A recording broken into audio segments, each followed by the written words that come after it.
The Johns Hopkins Alumni Association is a proud sponsor of Hopkins Athletics. Connect with alumni worldwide at GoHopOnline.com or alumni.gu.edu.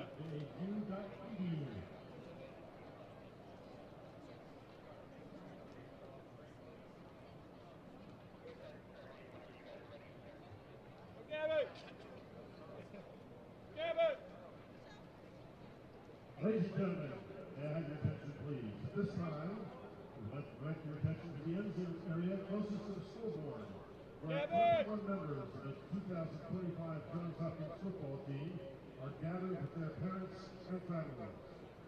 Today's game marks the final regular season home game of the 2025 season, and we take this opportunity to recognize our seniors and several graduate students who throughout their careers have upheld the standard of excellence that Johns Hopkins football epitomizes on the field, in the classroom, and in the community. To date, and including accomplishments from this season, Johns Hopkins boasts a 42-4 record with 2 Centennial Conference titles, 2 trips to the NCAA playoffs, and 1 Centennial-MAC Bowl victory since the seniors on this team arrived in the fall of 2022. And now, let's meet our seniors and graduate students. Malik Frost. Malik is joined by his mentor, Brian.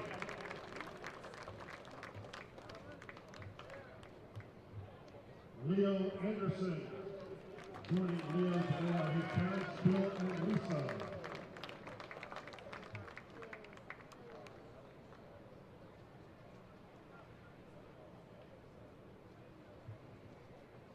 Carson Bordeaux. Carson is joined today by his parents, Matt and Jen, and his sister, Natalie.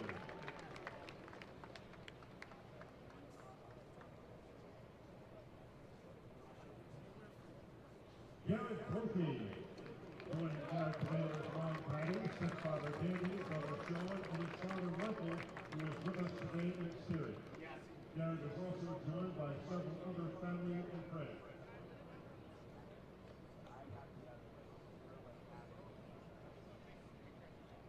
Brian Garrity. Joining Brian today are his parents, Brian and Melissa, and his sister, Shay.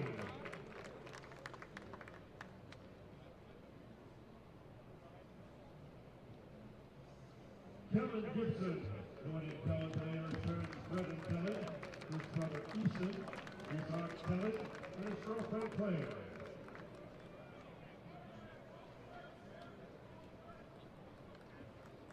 Matthew Gilby. Matt is joined today by his parents, Sean and Laura, along with his sisters, Catherine and Anna.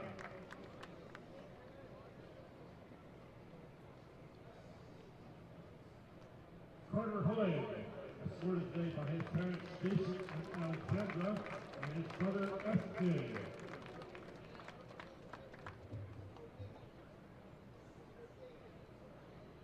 LaRue Linder. LaRue is being escorted today by his parents, Ryan and Marie, and his brother, Marcus.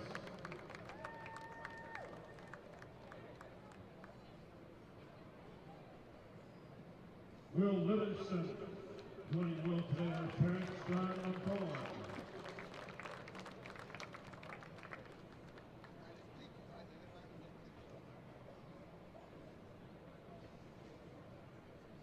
Ethan Lawler. Ethan is joined today by his parents, Arius and Samantha, his brother Matthew, and several other friends and relatives.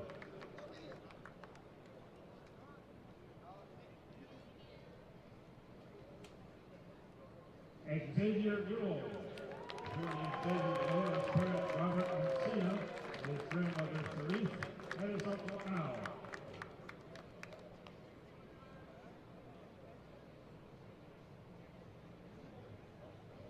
Michael DeRusso.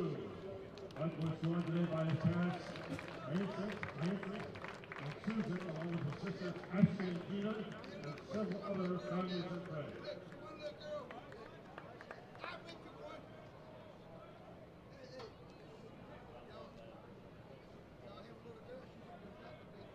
Charlie Peterson.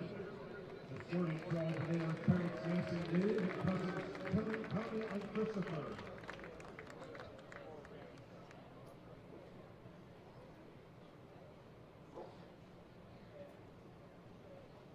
Matthew Russler, joining basketball on his parents Ed and Angela, along with his brother Tom, girlfriend Paige, and Aunt Kelly.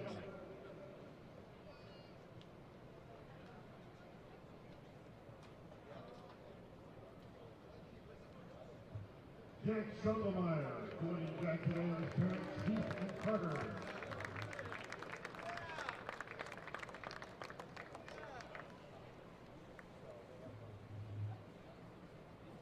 Jeff Schroeder, escorting Jeff today on his parents Jeff and Jeannie.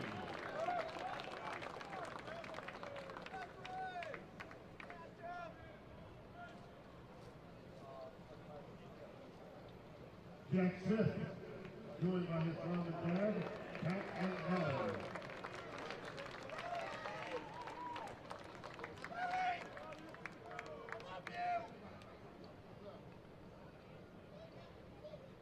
Noah Smith, joining Noah today are his parents Bill and Linda, along with his sisters Kurt and Riley.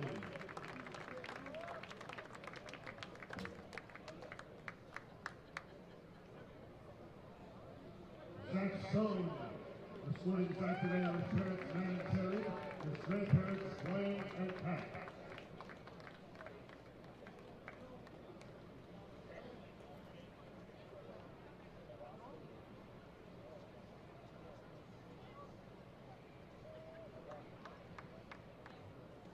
Isaac Urquidi, Isaac is joined by his parents Jamie and Monica, his aunt Viola, and cousin Gabriel.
Ladies and gentlemen, please join in a round of applause for the 2025 Johns Hopkins football seniors and graduate students.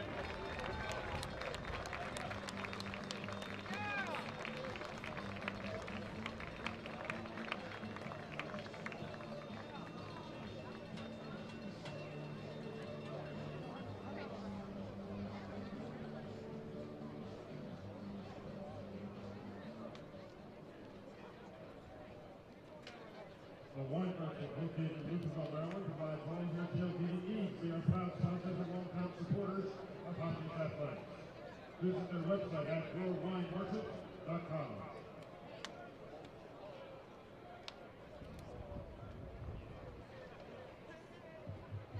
Support your favorite athlete today with Johns Hopkins NIL store. Shop in the deep selection of NIL jerseys and apparel across every Hopkins sport. Every purchase you make directly supports the athlete of your choice.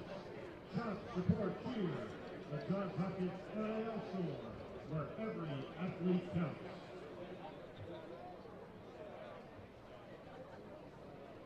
Under Armour is proud to outfit Johns Hopkins athletes in the world's most innovative footwear, uniforms, and training gear. Visit UA.com today to see honor in the full range of performance gear.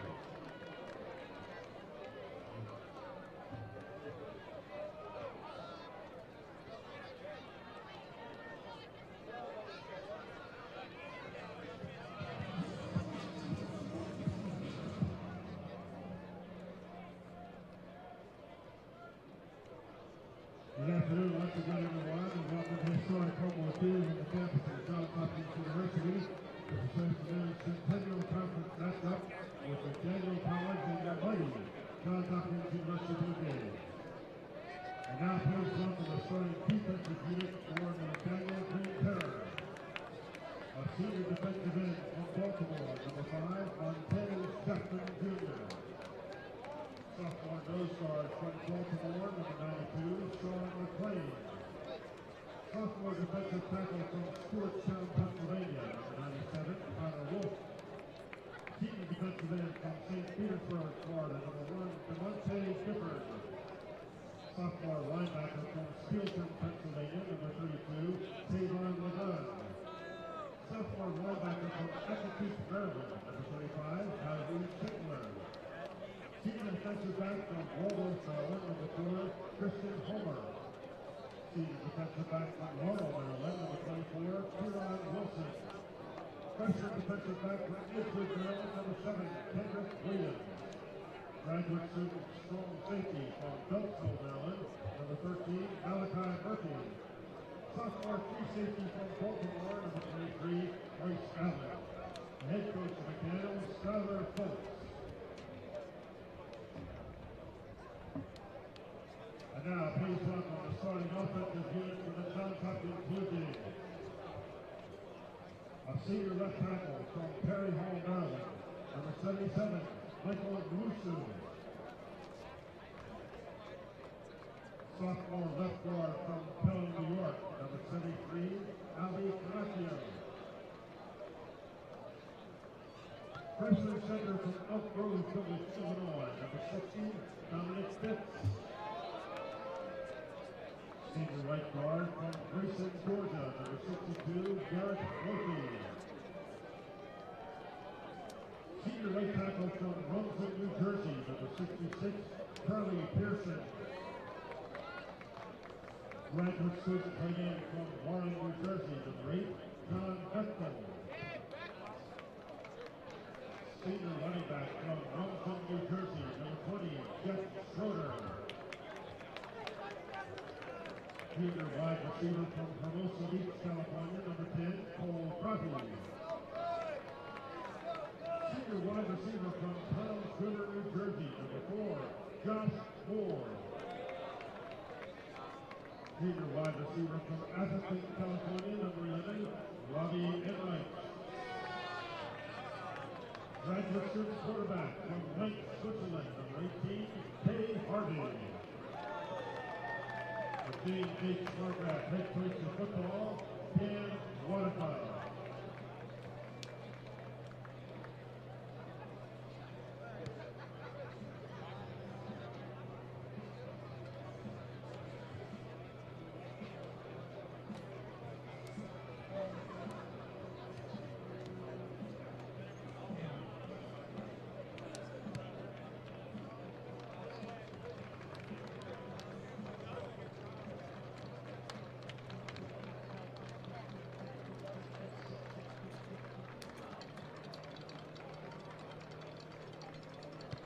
Johns Hopkins in the Centennial Conference Conference sponsorship by student athletes, coaches, and spectators is a freshman for boy takers for family, racial, or sexist comments or other intimidating actions directed at officials, student athletes, coaches, and team representatives will not be tolerated and are grounds for removal from the stadium. Consultants of alcohol and the use of tobacco products are strictly prohibited. Thank you for your cooperation.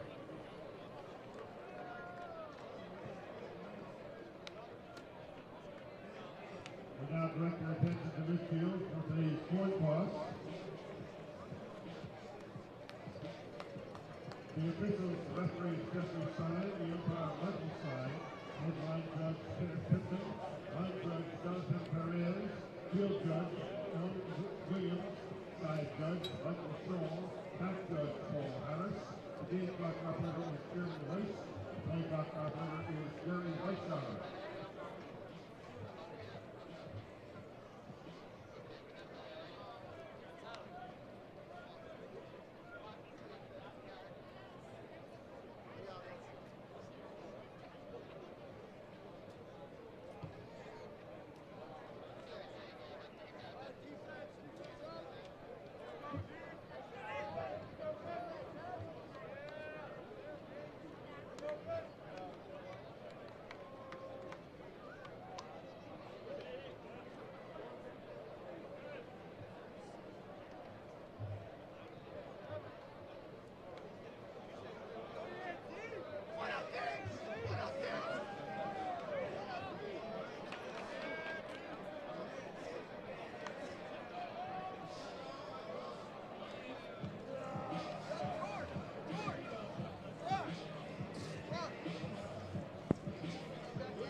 Ladies and gentlemen, will you now please rise, and gentlemen, please remove your caps.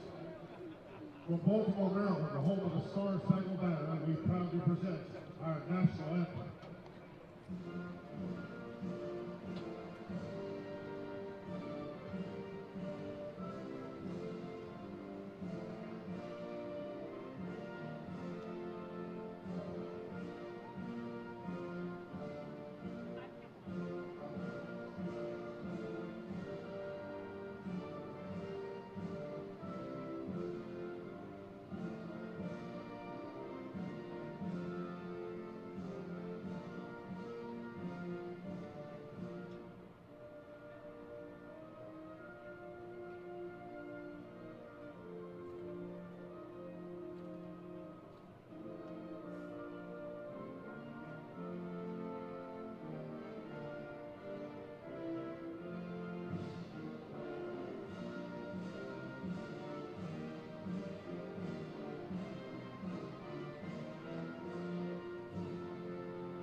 Hello and welcome into this Johns Hopkins video stream of Blue Jay football here on hopkinsports.com. Steve Stoffberg, Ben Robertson on the call for today's contest here at 12 noon Eastern Time kickoff between the Johns Hopkins Blue Jays and the McDaniel Green Terror. An in-state rivalry.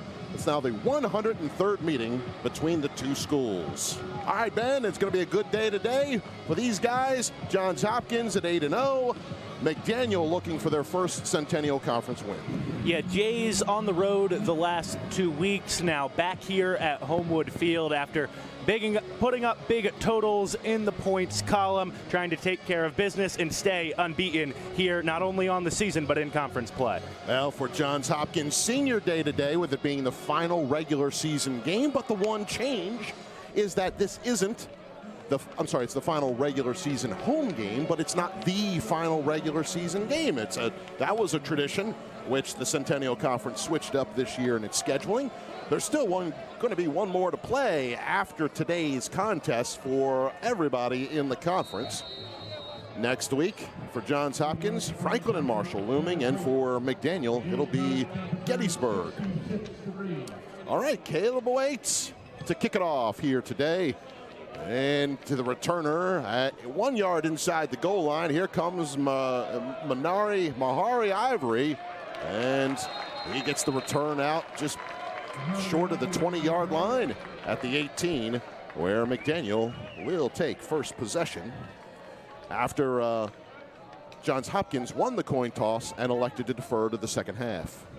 All right, so senior day today, and that might mean we might see a couple of different starters, but you know the guys that'll be out on that field here this afternoon. So one of those guys getting the start. Senior Kellen Gibson, he's on the defensive line. The senior from Gilbert, Arizona, starting in place of Hodge, but up front with Will Seibert, Isaac Urquidy on first down. The quick pass is to the sideline and incomplete.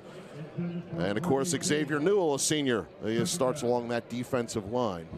For the Johns Hopkins, getting the start today at linebacker is Justin Scully, a junior from La Jolla, California. He's alongside Browning Trainer. You've got guys out on the field like, of course, Carson Bordeaux. You've got Carter Hogue, along with Kevin Ola and David Halal. It's on second down and 10. Here's the give, and it's to their freshman running back, Corday James. Incomplete to him on the first down. A carry off to the right side and taken out of bounds after a pickup of 2 yards to the 20. So, yeah, as you hear about the Johns Hopkins starting defense, a couple of switch-ups, but still your Jack Schondelmeyer deep. And then, of course, with rounding out that safety group is Schondelmeyer. All right, for McDaniel, Jaden Booker is their starting quarterback, the sophomore. He's from Brandywine, Maryland. And primary running back, Corday James, a freshman from Parkville. And so one thing you'll hear on senior day here is McDaniel's roster, very young. And a penalty flag is thrown after Booker needed a little more from the sideline. So a delay of game will move that Green Terror squad back 5 yards, on making it third and even longer. You mentioned that young roster. Of course, Skylar Foltz, now the McDaniel alum, now in year 3 running the program. Really the first year he got to bring in his class of recruits to the team. I know something you chatted about with him a little bit pregame. Yeah, a lot of freshmen and sophomore players with his recruiting classes over the last 2 years. All right, here it is on third down, and Booker swings the pass here. Near side, James up past the 25, and he is really close to the first down. He might move the sticks on what is third down and 13, and it was a conversion. First down here for the Green Terror, up to the 28-yard line. And you see the line straight up and ready on the snap if need be. Junior James Morrissey from Lakeside, Ohio is the left tackle. Carter Bucci's been moved over to the left guard position, a senior from Westchester, Pennsylvania, because freshman center Kevin Villalobos Garcia is the new starting center. He hails from Montgomery Village, Maryland. Give to Brooks, tackle at the line of scrimmage by Trainer, right there at the 28-yard line. Finishing out that line, senior Collier Hamill is the right guard from Milton, Florida. And then over at the right tackle position is Camden Groff. He's a senior from Seven Valleys, Pennsylvania. So you do hear a little bit of seniority along that offensive line. Just 18 seniors on this roster. All right, 2nd and 10. After the no gain on the play, Booker has to roll to his right, looks downfield, slings the pass, and it's incomplete. Intended for senior Grayson Wendell, who went to Blake High School in Silver Spring. He and the other primary receiver, senior Logan Marsh from Monrovia, Maryland. Tony Miller fills that slot, the senior from Pasadena. All right, brings up 3rd and 10 after the incomplete pass here for the Green Terror on their first drive.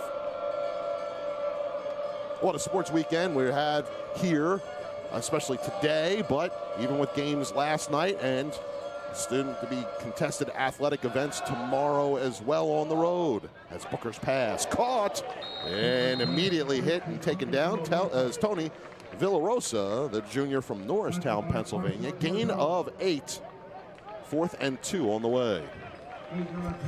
Johns Hopkins defense putting McDaniel in a couple of 3rd and long situations here early on. McDaniel was able to pick up the first one with that little swing pass out to Corday James, but able to get the stop here. 4th and short.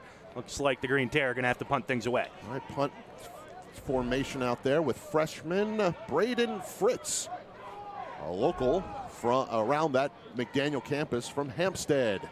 As Fritz sends it down, Arecchio will take it at the 25-yard line. Here comes Alex, near side to the Hopkins sideline. He's got a corridor, hits midfield, avoids the kicker, but brought down in McDaniel territory. Great job, and a first down, and the first possession for Johns Hopkins in today's contest against the Green Terror. Wow, what a big run back there by Arecchio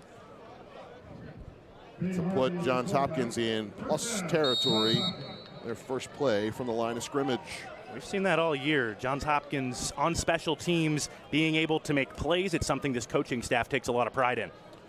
All right, Ben, well, we're looking at Bay Harvey out at quarterback, the graduate student, leading this number 3 ranked squad.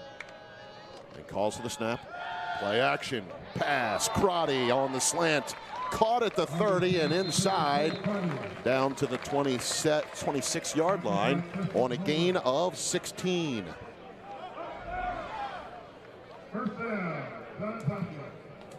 Nice job for Bay Harvey to find his go-to man, Cole Crotty, here early on for Bay. An efficient performance last week. 8 of 12 through the year, 120 yards and a couple of touchdowns, and got going on the ground as well. More than 100 rushing yards and 2 more scores. All right, on 1st and 10 from the 26-yard line. Here's Harvey's got twins, Pugliano and Schroeder in the backfield. Calls for the snap. And keeper on the read option. He'll bring it here near side and run out of bounds after he's forced inside the 20. And that element of his legs, his ability to run the football makes this Hopkins offense so dynamic. He's become so adept with that read, knowing when to give it, knowing when to pull, makes the correct decision there. Run out of bounds by freshman Kendrick Williams, who's been a welcomed addition to that McDaniel roster. So the 9-yard gain brings up 2nd down and 1 with that ball spotted at the 17-yard line. Give Schroeder left side, and he's through for a first down and got tripped up as he got down to the 10-yard line on the gain of 7. So already the Jays in a goal-to-go situation. Well, I'm seeing sticks over on the far side, Ben.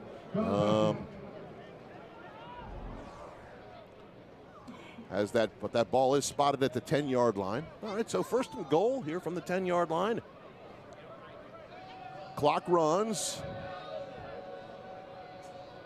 Single running back. Got a stack to the left side. But here's the give, and it's Schroeder. He's looking right. Already has 17 touchdowns here this year. Manages a few yards down to the 6 on a gain of 4. Obviously going to talk about the seniors a whole bunch here today. Schroeder, one of those, and he's put together a fantastic campaign here in Baltimore.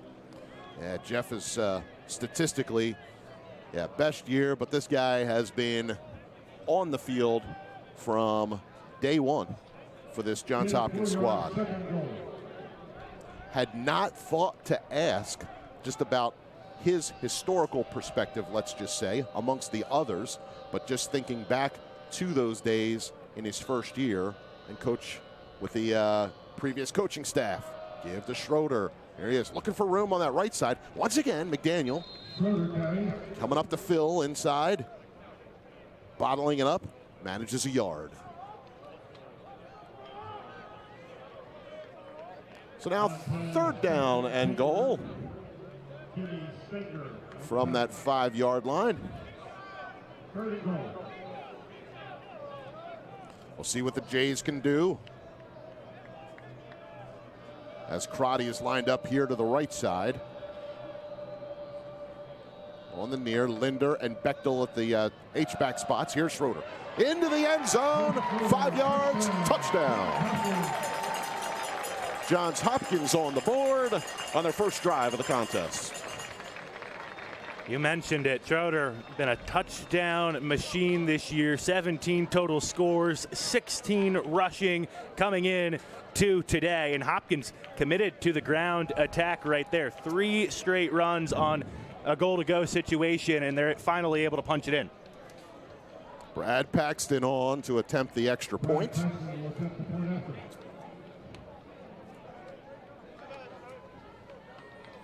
He's been successful throughout the season, and his kick is away, and it is good. I had to watch myself there, Ben. Gave the words. He's been successful, and yet he did split the uprights. The jinx has been broken, at least temporarily. Hopkins with their extra point after the first touchdown drive of the contest. It's 7-0 with 8:12 to go here in the first quarter of play.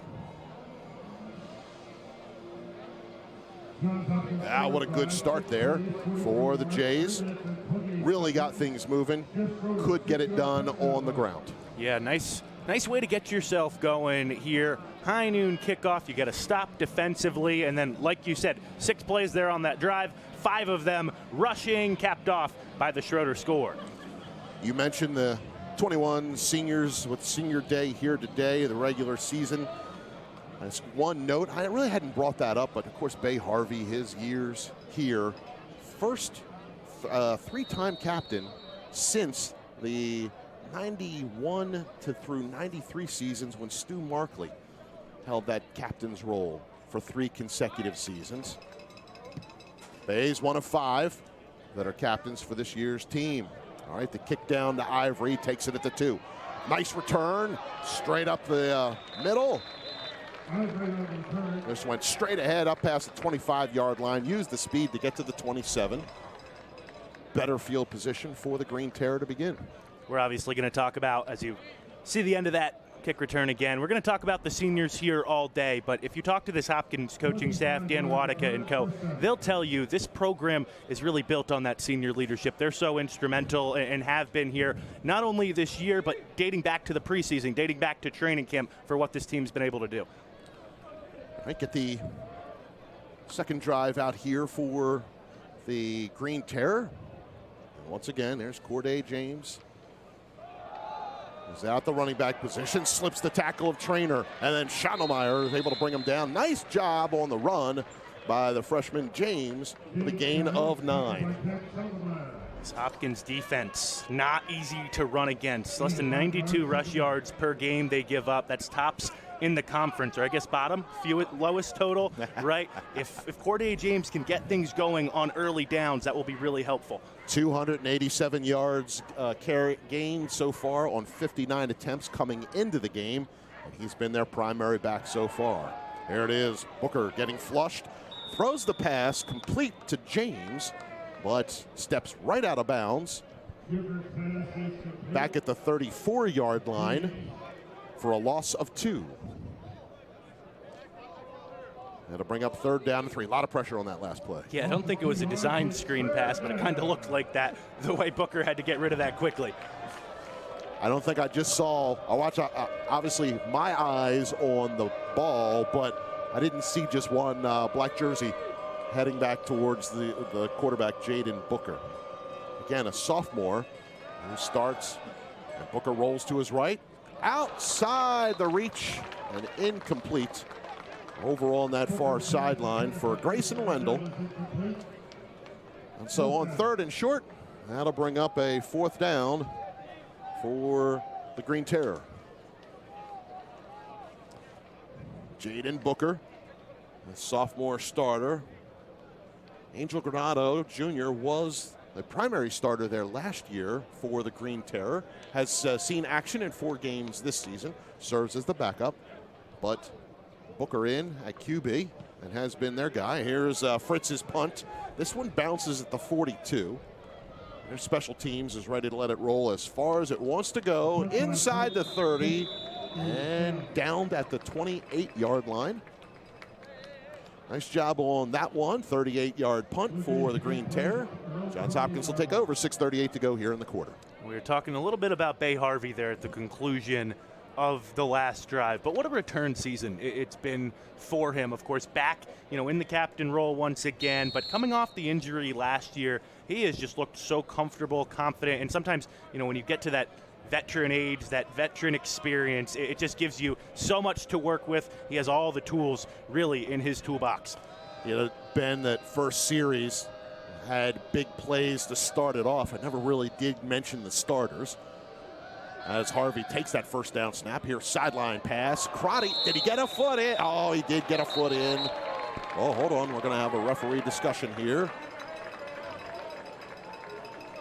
between the head linesman and then the side judge.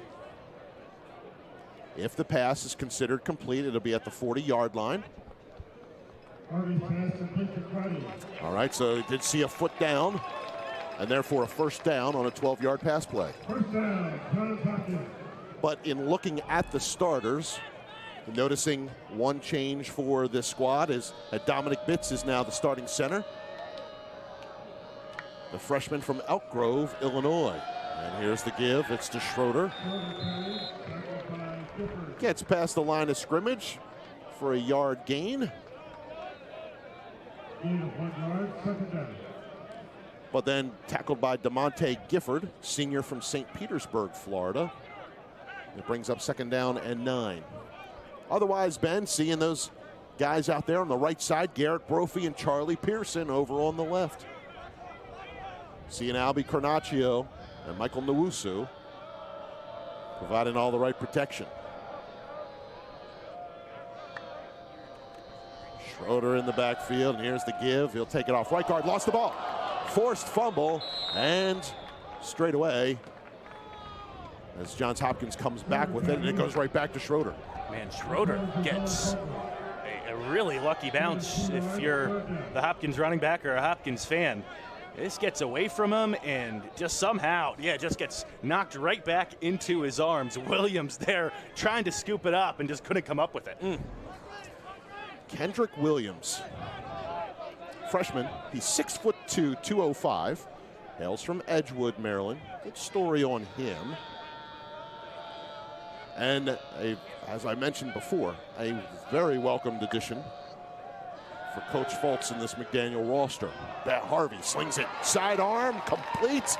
He dropped it down to get it to Robbie Enright into McDaniel territory at the 40-yard line. A gain of 16. And we talk Cole Crotty, obviously the headliner maybe of this Hopkins receiving core, but they have weapons all over the field. Enright very much included. Nice grab there, turns up, grabs another yard or two. The California kids in the receiving core doing the job. And the Jays keep the drive alive at the 40-yard line. All right, lined up with a twin stack here close to the right side. And the give to Schroeder left. Nice job by the defense. And was that Gifford once again, number 1, up with the tackle. Obviously shot the gap right there. Got right in. Oh, from behind. Chased him down from the weak side. Excuse me, that was the strong side. It was the two H-backs were over on that right side. And on this drive so far, McDaniel doing a nice job defending this Hopkins ground game. Gave up just 24 points last week to Franklin and Marshall. F&M tied with Johns Hopkins atop the conference standings. Harvey down the field. Crotty's got it. Inside the 15. Crotty brings in another one. This time, 26 yards. And there is the go-to man, Cole Crotty, up and over 100 yards 6 times in 8 tries so far this year. His chemistry with Bay Harvey just off the charts. Tackler there was Bryce Allen, the sophomore, starting safety. Hails from the local area, went to Franklin High School out in Owings Mills, but transferred to the program here from Shenandoah.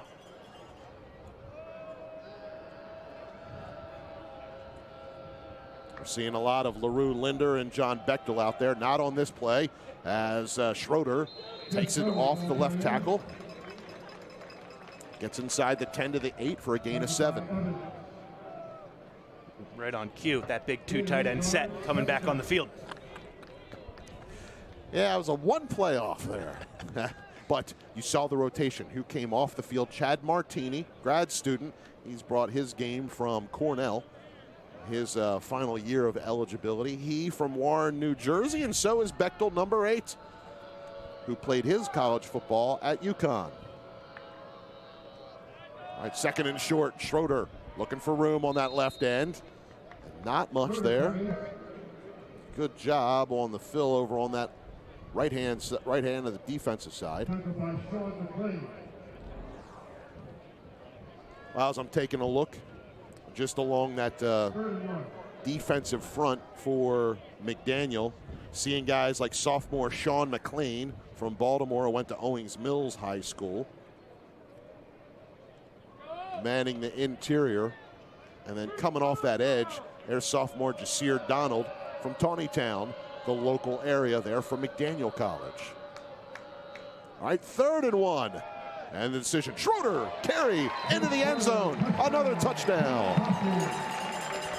This time from 6 yards out, and he continues to build the statistic total. Yeah, and make it a 7th game now on the season that the touchdown machine, Jeff Schroeder, has multi-score games. 2 drives and 2 Schroeder rushing touchdowns. So it brings Paxton on for the point after attempt. You know, you were talking the tight ends there a couple moments ago. Yeah. They're not going to get a ton of love because, you know, they don't get used a whole bunch in the pass game. The reception numbers aren't huge. But those 2 guys, Linder and Bechtel, they're really crucial to this offense. Not only with their blocking, but also they have to understand a bunch of different assignments. They get moved all around. They really have to be smart football players. Great point there, Ben. 14-0 our score. Everybody on the roster, everybody who takes the field, both sides of the ball, both teams need to be credited for what they do. It's not just a player or 2. Seeing some people here in the crowd today, huh? Well, it's a fine, boy, what a great weather day. A couple of clouds in the sky, but that's it. Mid-60s, a little bit of wind. It was howling there a couple nights ago, but so a lot of the leaves down already here in the early part of November, but still fine day here for football. And as we mentioned, next week, this team on the road, Franklin and Marshall, conference consequences for the title. Well, really impacted by today's results with these 2 schools. And then, of course, they play each other to close out the regular season. Who made this schedule? Wow, what planning. Big one for Franklin and Marshall today against Carnegie Mellon, who we saw firsthand can really play some ball. That's true. What a big contest for them. All right, Waits kickoff into the end zone. And the touchback will bring that ball out to the 25-yard line. The Green Terror with 1:28 to go here in the first. And Johns Hopkins leading 14-0. As we said, 103rd meeting between these 2 squads. First game in 1894 between Johns Hopkins and McDaniel. Jays come into this leading the all-time series. 62 wins to 35 losses. That's 35 wins for McDaniel. And 5 ties in the series history. The give on first down. Running into the pile for Johns Hopkins. James going nowhere. It looked like Seibert and Newell there. Oh, right into the arms of Seibert. Okay. Xavier was ready, the second man in. Yeah, that would get you 5 for fighting in hockey if you were the third man in, sorry. But yes, the tackle there by Seibert, and loss of 1. Give him a TFL. 2nd and 11. Oh, more pressure. Booker flushed out of the pocket. Goes downfield and picked off.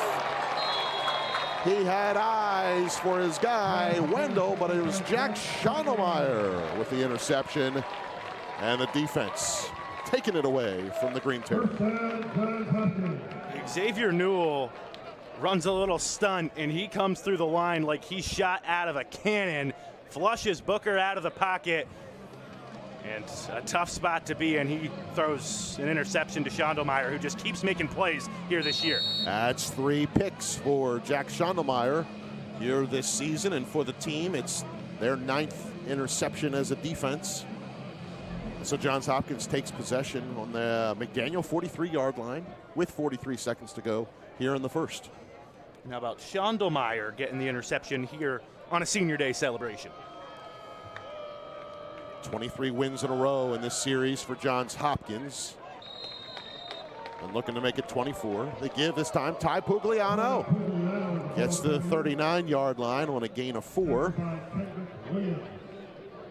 Steve, as you see this replay again, I'm going to keep gassing up Jack here for a second. He's one of those safeties that, as Bay Harvey drops to pass, hold this thought, looking deep for Josh Moore. But he's one of those safeties that can not only make plays as a ball hawk in the air, but we've seen all year, he can bring the lumber as well, lay some bodies on the floor when they come over the middle.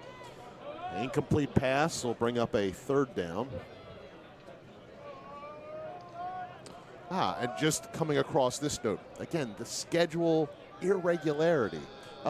Obviously, through the passage of time since 1894, there have been conference changes. There have even been name changes. McDaniel, the former Western Maryland College, and I say just made that change. It was, yes, 25, 30 years ago. Oh, the pass right there to Josh Moore, and just could not bring it in. All arms, used some body, just didn't have the hands. And Josh Moore, who's had a great sophomore campaign, that time, I mean, just the classic, you take your eyes off the football, you're looking to turn upfield before you haul it in. Here's my point in even bringing up all of this history part, is that, I didn't realize this, first time since 1979 that this contest hasn't been the regular season finale on the schedule for both of them. That actually dates back before the Centennial Conference was formed. All right, on for 4th down now, 4th and 6, Harvey, cross the middle, incomplete pass. The pass was intended for Bechtel, could not bring it in. Good coverage on the play that time by Malachi Murphy, the grad student in his final year at McDaniel. And Bay Harvey, all the time in the world to work with in the pocket. Frankly, McDaniel just matching up in coverage all over the field really well. Tough play for Bechtel to make, a little bit behind maybe on the throw in traffic, and he can't haul it in. Murphy's been a huge asset on their defense, coming back for his final year of eligibility to play for McDaniel. Again, a young roster. He has been that guiding force. All right, 1st down play, a give to Corday James. And James bottled up behind the line of scrimmage on a loss of 1, the last play of the first quarter. Our score through 1, it's Johns Hopkins 14, McDaniel 0. We'll have the second quarter in a minute on hopkinsports.com. Video board to recognize our missionary fans of the game. Congratulations to Logan and Jeffrey, and thanks for coming out to support our Blue Jays today.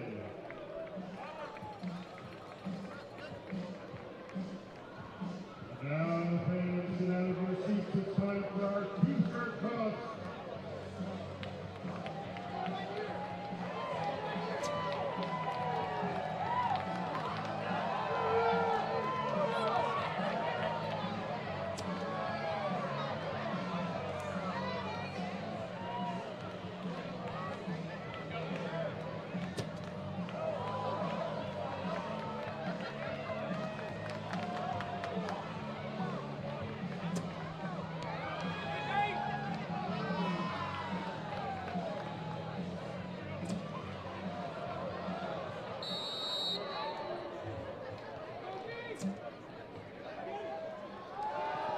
Let's restart the second quarter here. Oh, nice swing pass left side.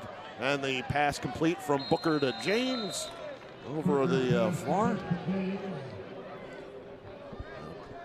Gain up to the 47-yard line. So a gain of 9, 3rd and short. Let's see if McDaniel can build something here. You force a stop on Johns Hopkins, turnover on downs in 4 plays. See if they can maybe create a little bit of confidence. This McDaniel team ran the gauntlet in the Centennial Conference, facing Carnegie Mellon, Muhlenberg, Ursinus back-to-back-to-back weeks. and the last 2 weeks have had some success. Oh, as the exchange fumbled, lost, and recovered by Johns Hopkins. Nice job coming up with it on the play there by Browning trainer. Yeah, Booker just got crossed up. Yeah, and that's the risk you run, right, with kind of some of those read option type looks. Tries to pull it, still there in the belly of James, and next thing you know, it's on the turf. It's just right there. You could tell it looked like James thought, hey, he's pulling it from me. And Booker sees Browning trainer crashing in and goes, whoa, I better let this one go. All right, second giveaway by the Green Terror offense. Browning trainer forced it, recovered it. And so here it is early in the second quarter. And Hopkins back out with possession. And on first down. There's the give.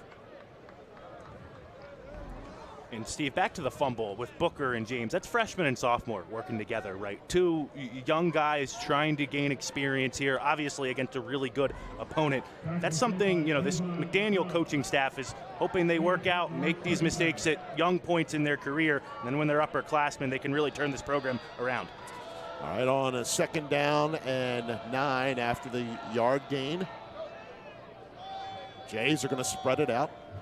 They've got Enright here on the near side on the boundary, and over on the field side, Moore, Martini, and Crotty. Harvey down the middle. Moore, oh, what a hit. He had it in his sight and separated from the ball on the defensive side by Bryce Allen. What a hit by the sophomore from the local area. And that's vintage college football right there, and a clean hit in the chest to Josh Moore. Obviously, hope he's okay, but this is quite the shot from Allen, and just how it's done. I mean, gets down below the helmet, right in the chest, right in that Hopkins, logo across the chest plate. And again, hope Moore is okay here. There he is off the field. That almost feels a little deja vu, doesn't it? Was it our last video stream or 2 prior? Josh, of course, had the huge game, and then he came out the next week struggling, and then, took a shot as well. All right, so you saw him walk off the field. Incomplete pass. Third down and 9. Harvey looking for the snap. Schroeder to his side. Still 4 wideouts. And Harvey, he'll go sideline. Martini gets the catch. Has to go to one knee. He gets the first down. He's down to the 28-yard line. 13 yards. Let me just say, I was ready to watch Josh Moore run out onto the field and got pulled back to the sideline. There on that Martini grab. Good job to understand where he needs to get to on the field, making that route past the sticks and then coming back to the football. All right, Jays bring Bechtel and Linder in. Linder lined up as the tight end. Schroeder in the eye behind Harvey. Harvey, little play action. Give to Crotty. The pass over to Cole inside the 20 to the 19. Sometimes hard to find criticisms of Bay Harvey with the year he's had. I thought he missed Cole Crotty actually on this quick out route on the play a couple moments ago that Josh Moore got laid out on. Comes to him here, gets close to first down yardage. All right, second down and 1.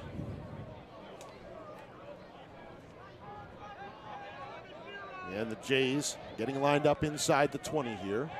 We're into the second quarter.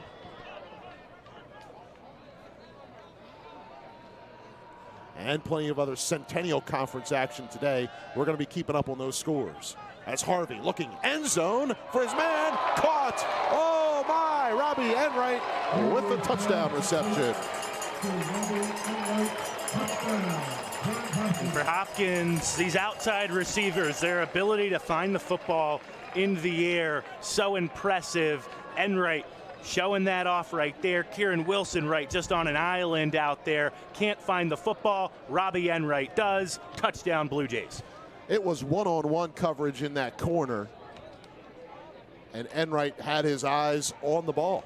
And Wilson, you see it again there, just doesn't get the head around right. And Robbie Enright, at that point, that's an easy play for him to make. Paxton's extra point attempt is good.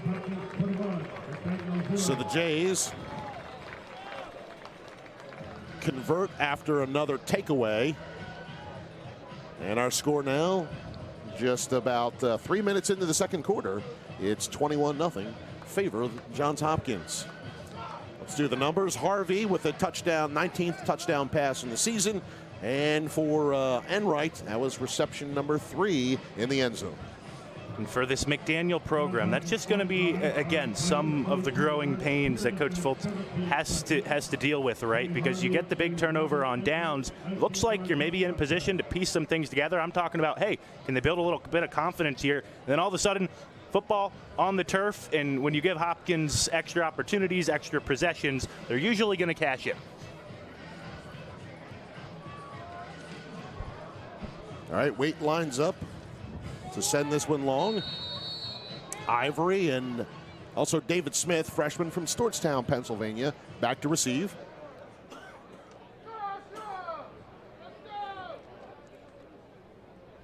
Waite sent the last one into the end zone this time.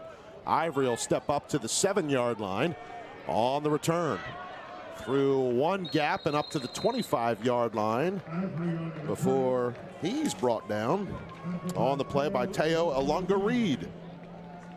Graduate student from New York, and we've watched him a lot on special teams over the years.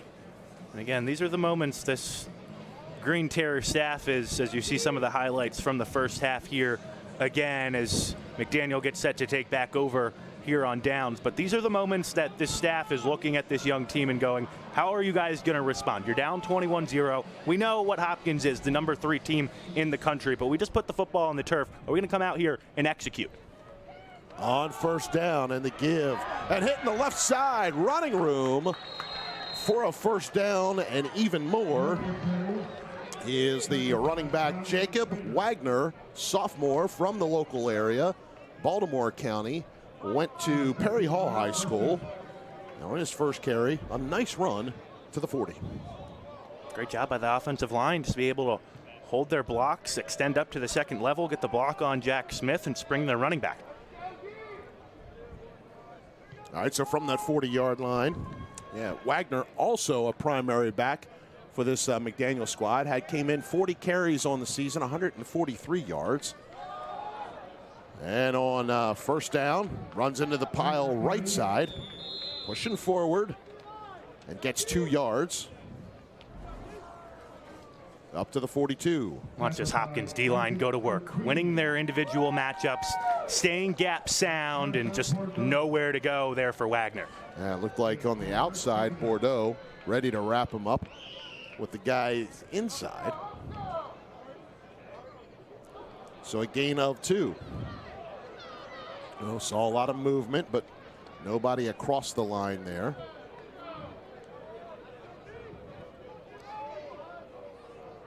So Wagner now 2 straight carries, 15 total yards. Here he is once again. Left side's got some room. Nice job on that left side. Gets up to the 47-yard line on a gain of 5. Watching Morrissey and Bucci do their work on that line on the left side. Nice job to open it up. Once again, McDaniel 3rd and short.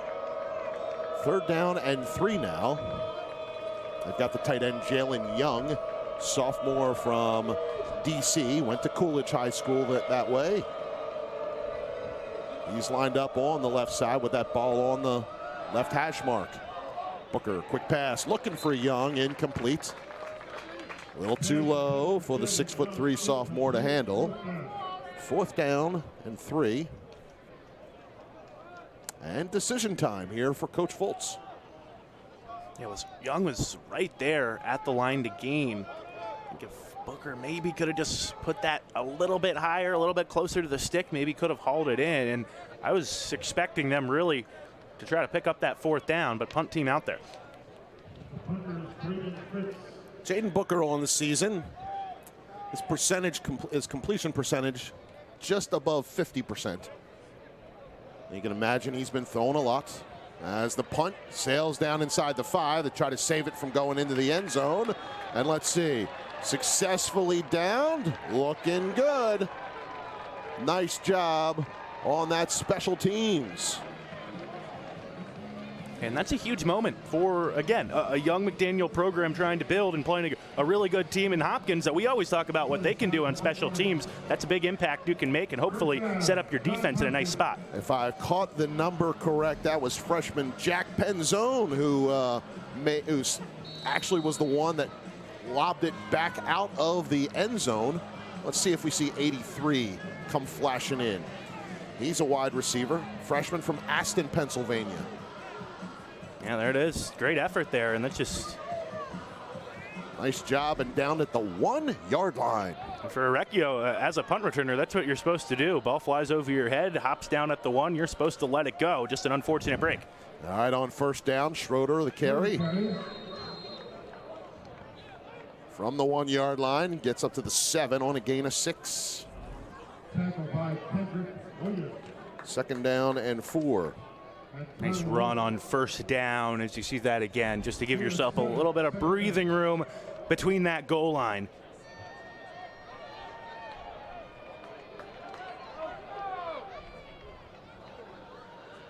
All right, on second down and 4. Harvey's got 2 wide outs here to the left side. Well, he'll hand off to Jeff. He's got room on the right side. Good job as he's ultimately tripped up by Murphy in that secondary, but at the 16-yard line. Gain up to the 16 and a first down. He's shown off his ability to kind of be patient, navigate through some of those seams in the line throughout this year. Great couple of rushes right there to, again, give Hopkins a little bit of separation, a few yards between them and now their own end zone. All right, on first down, play action. Here's Harvey, slings it here near side Schroeder. Schroeder's got a little room, trying to juke his man. Does make it to the 25-yard line, really close to the first down marker. He got to the 26. They say first down on the play, 10 yards in the air. You see off this play action fake, Bay looked deep as he's been so effective going down that sideline to Colt Crotty all the year, but sees it covered up, nothing down the field, good one-on-one coverage. Says, I'll just check this off to my back and pick up a couple yards. All right, so the Jays with another first down up to the 26. Crotty as one of the 2 receivers in this formation. Look at this, Pugliano and Schroeder lined up to the left. They go right side. Nice wrap up and tackle just past the line of scrimmage. Connor Wolf in there for that defense, sophomore from Stewartstown, Pennsylvania.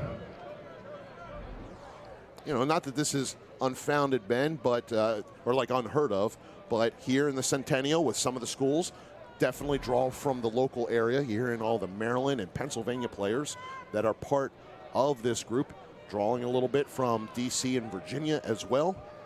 And there's this, but another familiar refrain, the sophomore making the tackle on that play. All right, Harvey, a lot of room. Now finally, it's time to throw. He just decides to get whatever yardage he can. Big time pass rush by Montez Chapman Jr., who went to school here at the local St. Francis Academy and even started to make some national news with Biff Poggi as their head coach as they establish themselves. The flush out, though, gains 2. And if you see that play, a good job by Bay Harvey just to get those 2 yards. I mean, see it right away. He looks dead to rights, but sprints out right and, again, moves things forward, makes it third and manageable. All right. With 2 wide outs on either side of the line. Ball on the right hash. Harvey pass to Moore, complete. Bounces off one guy, but not getting past him. Yeah, initial contact that time by Allen, but it was his teammates that drove home the tackle. Did not get the first down. It'll be 4th and 4 on the play. And so for the first time, we'll see Chase Alley out the punt. That's how you do it right there defensively. 3rd and 7, 3rd and 8. You force the short throw, rally to the football, make the play, and Hopkins has to punt things away. All right, twin returners back for McDaniel. And sending it in the direction of David Smith. It bounces right past him. Smith will chase it down at the 7-yard line. And then on the return, tackled at the 9. I think at that point, Smith just has to let this maybe bounce into the end zone, because if you scoop it up, even if it doesn't get there, at that point, scooping it up doesn't do a whole bunch for you. You just got to see if that eventually trickles all the way over the goal line. All right. What turned out to be a big punt for Chase Alley. Ball spotted at the, so officially at the 8-yard line. And by the way, that end-over-end punt, something he works on and has really mastered, and you can see why it's so effective. First down pass play, caught. Grayson Wendell on the reception. Up to the 13-yard line. So a gain of 5. Yeah, went with the quick hitter, but it looks like he was not going to get off the tackle by Schondelmeyer, who had that interception in the first quarter. Well, we're definitely seeing some rotation of guys. Jack Smith in at linebacker, seeing Tyler Da Silva in at the cornerback position, as Booker is forced to his left, avoids the pressure, throws the pass incomplete. Intended for the running back Wagner. So to bring up third down. He was in on the rush that time. Oh, Gibson was after him. Nice job by Hogue to put the pressure from in the back end as he came forward to make Booker make a decision.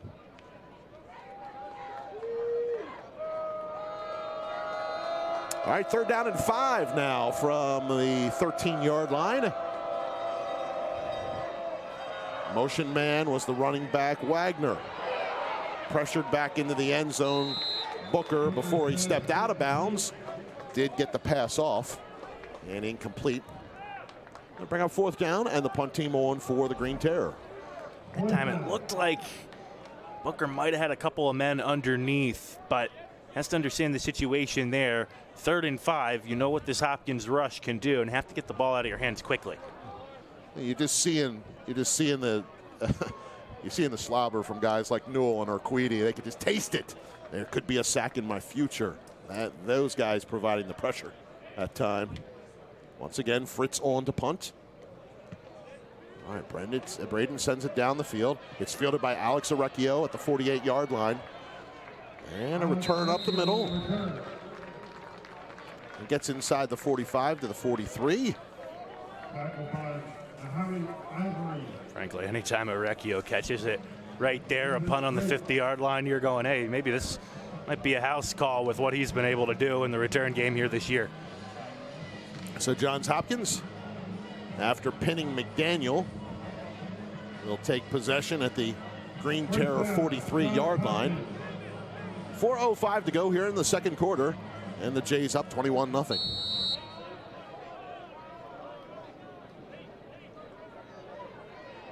Ben mentioned it earlier.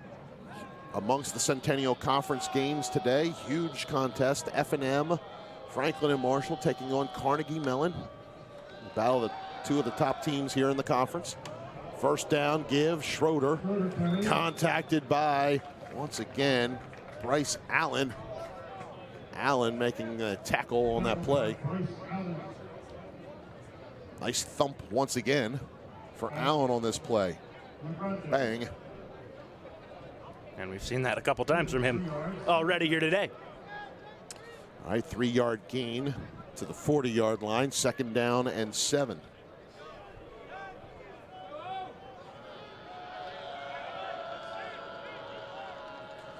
Schroeder in the backfield. And Bechtel lined up as the true tight end on the left side. And Schroeder will go left. Following behind his guy, slips a tackle, breaks another. Inside the 20-yard line. And taken out of bounds at the 15. See, Schroeder just always keeps those feet chopping. The legs always underneath them, and it allows him to break these tackles, get extra yardage. There makes a man miss. Keeps the sticks moving. Johns Hopkins, this drive here, the 4th already that started in McDaniel territory. 25-yard run on that play to the 15. 1st and 10 for the Jays. Over on the far side, Crotty and Enright. Motion man is Bechtel. He's up behind Linder at the strong left side. Play action is Harvey's pass. Out of the reach of Bechtel and incomplete. Yeah, you see Bay Harvey slapping himself. He had Bechtel here in the flats and just sails off the fingertips just a little bit. How about the misdirection too? Show the strong left side in play action. Well, in that ground game and what Schroeder's been able to do here already, 79 total yards, averaging more than 5 yards a carry with a pair of touchdowns, I might add, really adds to that play fake. All right, 2nd and 10 after the incomplete pass. And this time Moore joins the California kids on the right-hand side. Harvey looking that way, now across the middle. Pass, oh, right there with the hands of Bechtel, but incomplete. Allen in coverage. It was right there for number 8. We talked that these tight ends aren't super involved in the pass game. Harvey's tried to go to John Bechtel a couple of times here today, but they've been throws into traffic that have been hard to come down with. Bryce Allen came into this game. This is his 7th game played this season. Of course, we're in game 9 of the year. And 2 interceptions to his total so far. 4th leading tackler. We've seen him make his mark today. All right, Harvey with the pocket, slings it down. Crotty catches it at the 2. Met by tacklers. And that'll be his forward progress to that 2-yard line. Check out this throw again from Bay Harvey. That graduate man, and you're making the motion here next to me, the sidearm sling. That ability to adjust his arm angle no matter where he is in the pocket makes him so dangerous. Murphy the tackle. And the Jays lined up heavy. McDaniel calls a timeout, 2:04 to go here in the second quarter. We're going to upon the 2-minute timeout as well after this play. But 1st and goal here for Johns Hopkins. Yeah, I was kind of interested to see that with the 2-minute timeout coming up. You'd think maybe later in the game, sometimes you might get an extra stoppage. Coaches will try to use that before the 2-minute timeout, but don't really have too much of an explanation for this one, frankly. You've been busy. This hasn't been your only campus visit here this week. No, matter of fact, we had McDaniel on the men's soccer side here in town this past Tuesday. Really good quarterfinal match. Johns Hopkins was able to prevail, 1-0 advantage there. And then last night, who was here in town? Oh, Dickinson. That was a rematch of the final week of the regular season.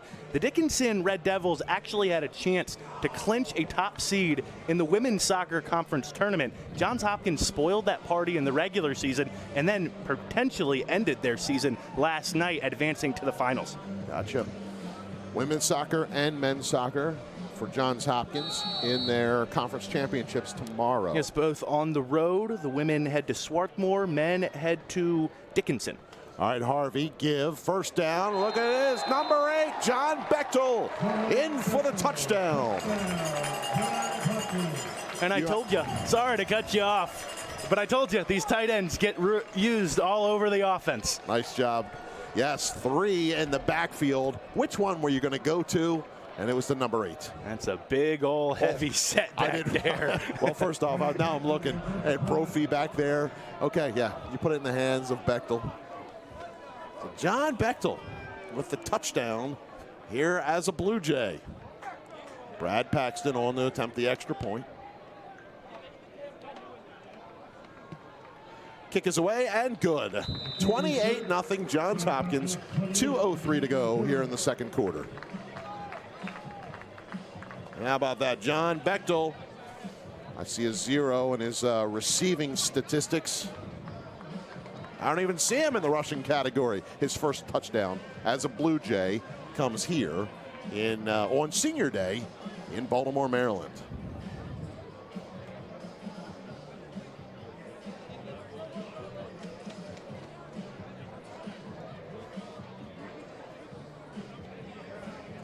All right, for this Johns Hopkins team facing McDaniel today at Franklin and Marshall next week.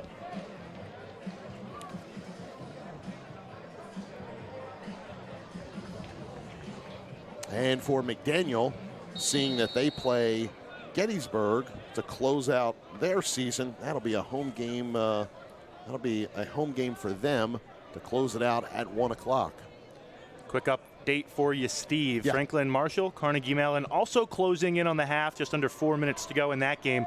Franklin and Marshall with the lead, 13-7. Ivory with the return from the 6-yard line and gets his way up to the 27-yard line. Another good solid return. That's a F&M up. They are 5-0 in the conference. Carnegie Mellon with their they had that win with against Muhlenberg, but then dropped out of the top 25. And I saw Muhlenberg dropped out of the top 25 as well. Each team still getting votes, but it's Johns Hopkins at number 3 altogether. Franklin and Marshall, the team that is undefeated in the conference, like Johns Hopkins, and as you said, leading the Tartans today. You know, and you were discussing, by the way, those are that game and this game, the two high noon kickoffs in the conference. Muhlenberg, Gettysburg, Ursinus, Dickinson haven't gotten started quite yet. Those are two 1 p.m. start times. But, you know, we were talking a little bit before this game about just how far this Centennial Conference has come as a league. You know, it's now, 2, sometimes even 3 teams in potential NCAA tournament contention. All right, so after the return, Green Terrell. And we've just gone through that 2-minute timeout with 1:58 to go. So let's take over on their first down play as Booker finds his guy. That's Wendell, complete. And up to the 36-yard line.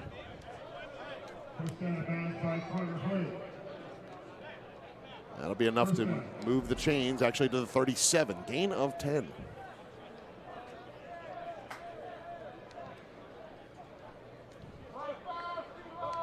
Of course, with the ball out of bounds, clock stops. Still 2 timeouts to use for the Green Terror with 1:44 to go here in the quarter. All right, Booker off backpedaling, finds Wendell once again. Tackled at the 42-yard line. Gain of 5. Green Terrell line up with Christian St. Germain in the game, freshman at tight end, a freshman from Queen Anne's, Maryland. All right, Booker using the legs, gets out of bounds, driven out by Hogue at the 46-yard line. Good job by Booker. Understanding he's not going to have a whole bunch of time to work with in the pocket. We've seen that so far today, right? But his movement can't be backward. It can't be side to side trying to get flushed out and escape those ends. It's got to be stepping up, climbing in the pocket so he can get upfield like he does there. Brings up 3rd down and 1. James to the side, 3 wides. And Booker backpedaling once again with the pressure. And his throw short of his guy, incomplete, penalty flag thrown. He was looking for Logan Marsh. But we'll get the official call. You know, it's easy for me to say, as McDaniel will obviously still move the change here with the pass interference call, but it's easy for me to say, hey, step up in the pocket. But when those tackles, or Keedy, Seibert, the guys out there now are collapsing things on you, not easy to do. All right, so automatic 1st down with the defensive penalty, and the ball now spotted at midfield. Green Terror looking to push into Hopkins territory here and do so. Off the pass, I think it was even tipped at the line. But Wendell in with it at the 45 on a gain of 5. And the Green Terror call timeout with 52 seconds left. 2nd down and 5. And looking for their first score of the contest. They can just keep working with some of those quick throws underneath. Feels like that's been really kind of the most successful thing offensively McDaniel's been able to do right now. Trying to just get it underneath that coverage of Johns Hopkins, throw it right over the heads of that D-line, who we know right now, under a minute to go in the half, is kind of just pinning their ears back trying to get after Booker. Taking a look at a couple of the notes here for Johns Hopkins as they continue through this regular season journey towards winning the Centennial Conference crown. 4th highest opponent winning percentage in the nation coming into this game. It's amazing. Everybody they've played so far has since played to a record of 39-17. Close to a 70% win percentage for all the opponents they face. Booker barely handles the snap. Make sure he just wraps that up and gets sacked.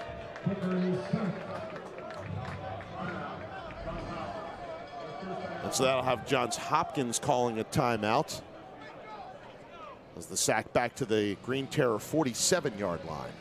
Man, tough spot for Booker to be in after mishandling the snap, and he's got black helmets swarming in a hurry. You know, you mentioned, they talk about that strength of schedule. Yeah. I think another testament really to the Centennial Conference. Obviously, Johns Hopkins puts together the challenging 3 games to start off the year, but I said 3 teams really in tournament contention. Now with the addition of Carnegie Mellon to the conference, obviously probably not going to get 4 teams into the postseason, but with Carnegie Mellon, Muhlenberg, Franklin and Marshall, and the Blue Jays really have 4 teams vying for one of those spots. And for one conference to be able to say that, pretty impressive, right? Absolutely. Franklin and Marshall, hey, they were acknowledged as being one of the potential top teams of the conference in the preseason poll.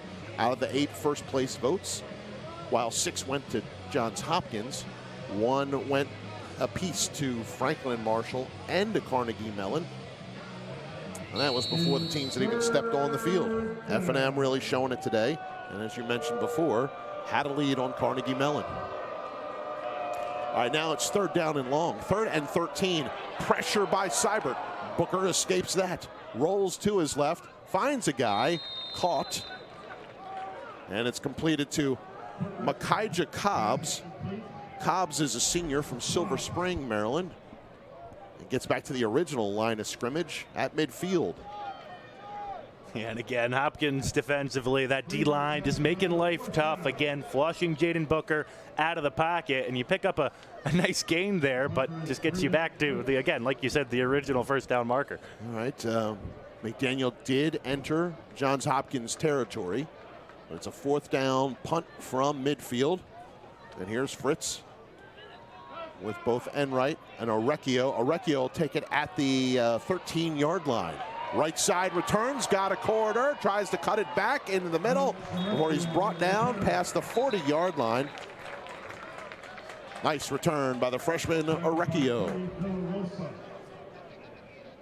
Alex from Old Tappan, New Jersey with another good return.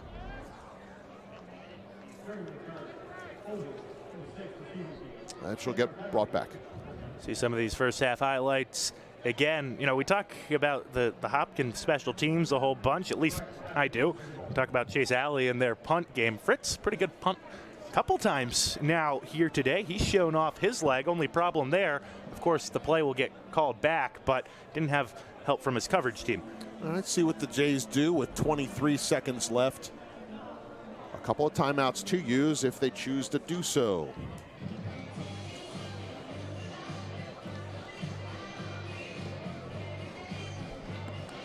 All right, looking like the squad go in the kneel down formation. And Bay will take a knee and get that clock started for the first and probably only play of that drive and close out the 2nd quarter. Well, what success here for the Johns Hopkins offense in this first half. Scoring on their initial drives of the contest and getting some of those scores after a couple of defensive takeaways. Yeah, I mean, 6 total drives, right? 4 touchdowns on them, 28-point lead. Like you said, a couple of those drives really being helped out by, the defense. And of the 6 drives, 4 of them starting in plus territory. That's what shows you what the defense has been able to do here today. Overall, great first half on a senior Saturday. All right, so the Jays and the Green Terror, they take the locker room here. Halftime in Baltimore, and our score, Johns Hopkins 28, McDaniel 0. Haven't started the 20-minute clock yet, but for all of you watching us, wherever you are around the world, time to go ahead and get refreshed at this point. Ben and I will be back with you here in a little more than 15 minutes or so, give you the first half numbers and get some scores from around the conference as well. We'll get you ready for the start of the third quarter here in Baltimore. Once again, it's 28-0 at the half. Steve and Ben here with you live on hopkinsports.com. This is the official website of the Johns Hopkins University Athletic Department.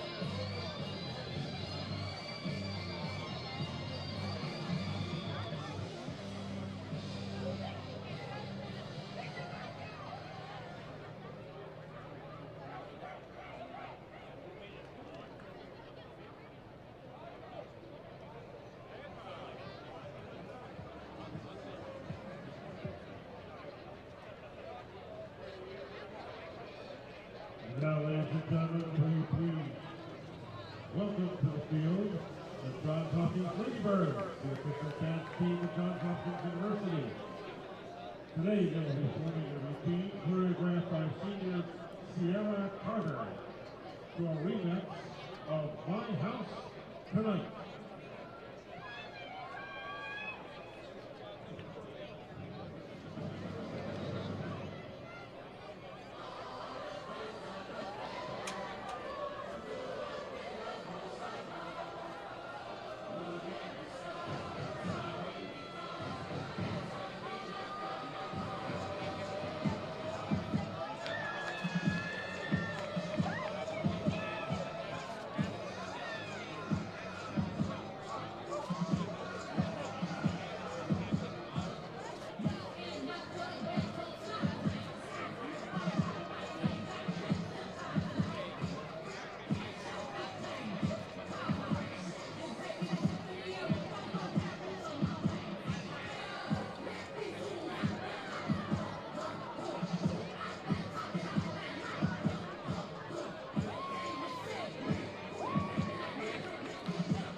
From Lady Bird.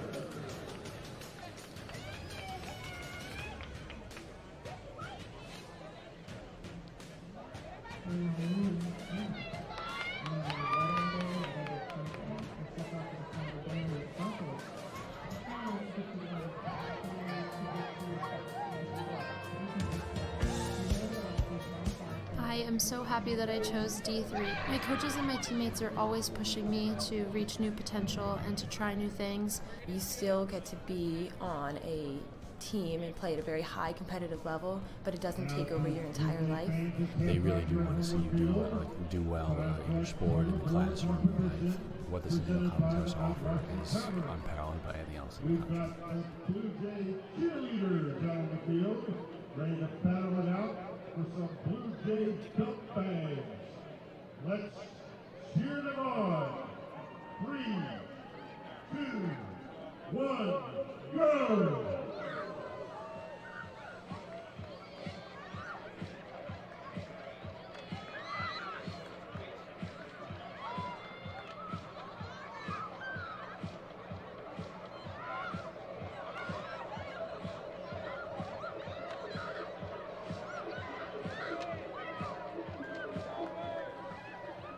And the cheerleading squad to the right side are the winners of the tug of war.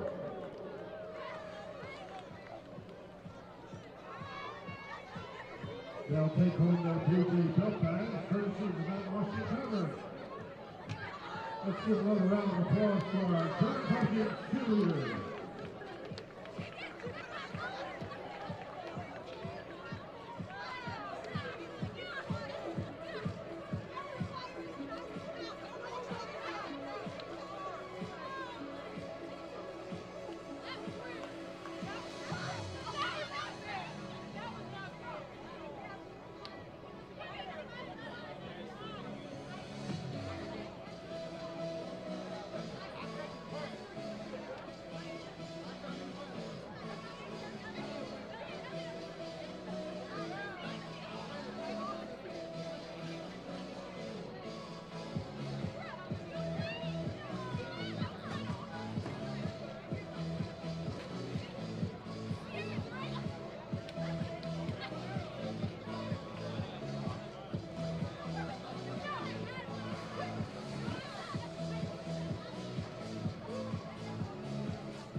Steve Stoffberg and Ben Robertson back with you here in Baltimore, Maryland.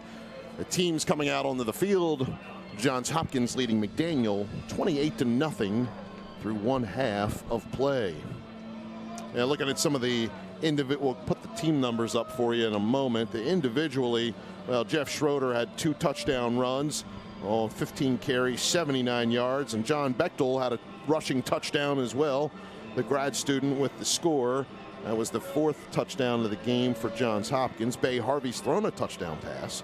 It was to Robbie Enright for that score. Bay is 10 of 16 passing for 138 yards on the day.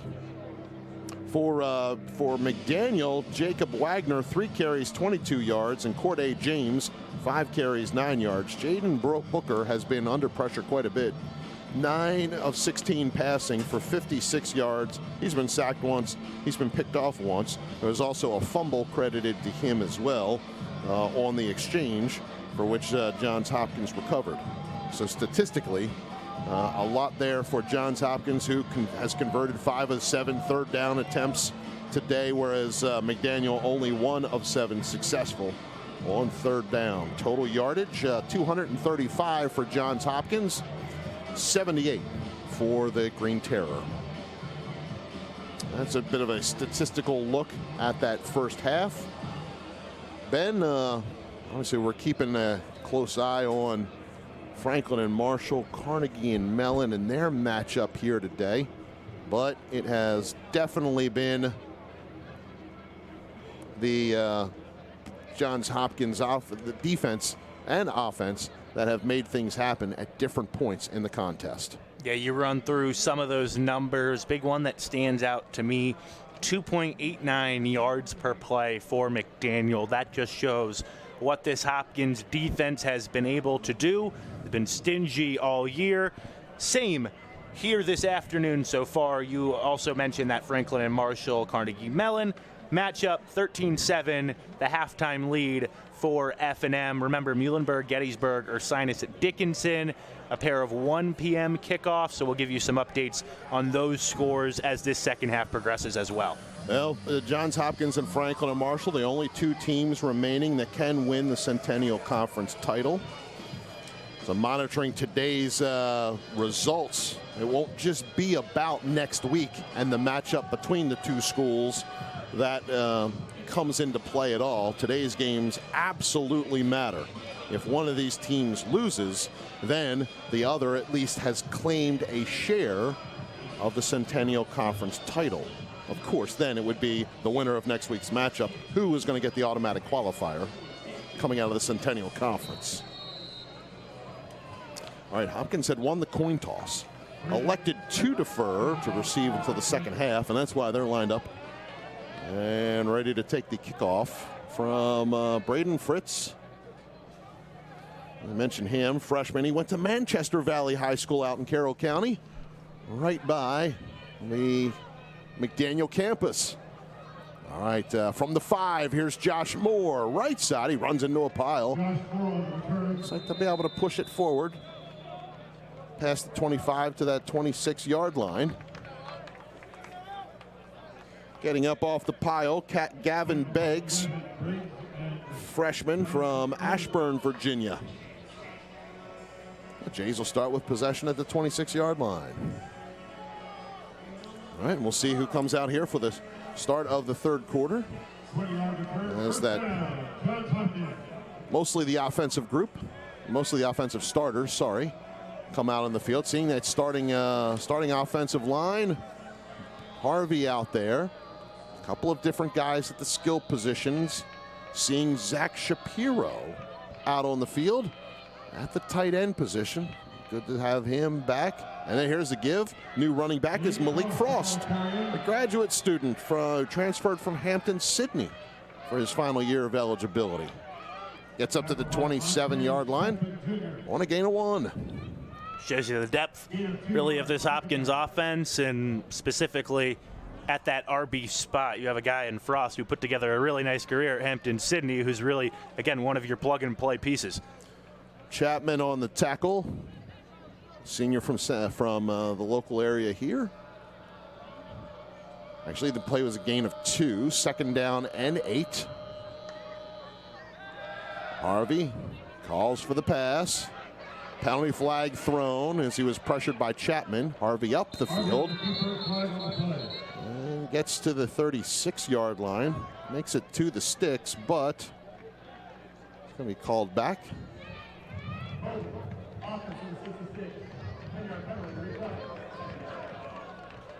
Besides Moore, Crotty, and Enright, seeing more of Chad Martini out there. See on that on that right-hand side. Man, Pearson just wraps his man up high. That was Chapman on the pressure. All right, so the team backed up to the 18-yard line. And there's Harvey. Another penalty flag thrown. Harvey slings it sideline. Enright has got it. He'll get a flag thrown on him on the play. A lot of officiating standing by. Yeah, Bay Harvey, I think realizing he has the free play situation, takes his shot, and then Enright, trying to separate, pushes off.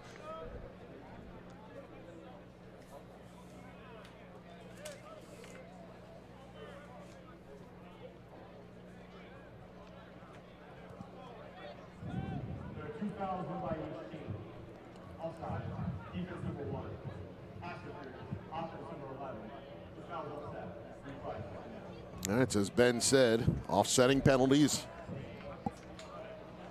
They got Gifford to jump. And Enright with the nudge. Second down and 18. Replay the down.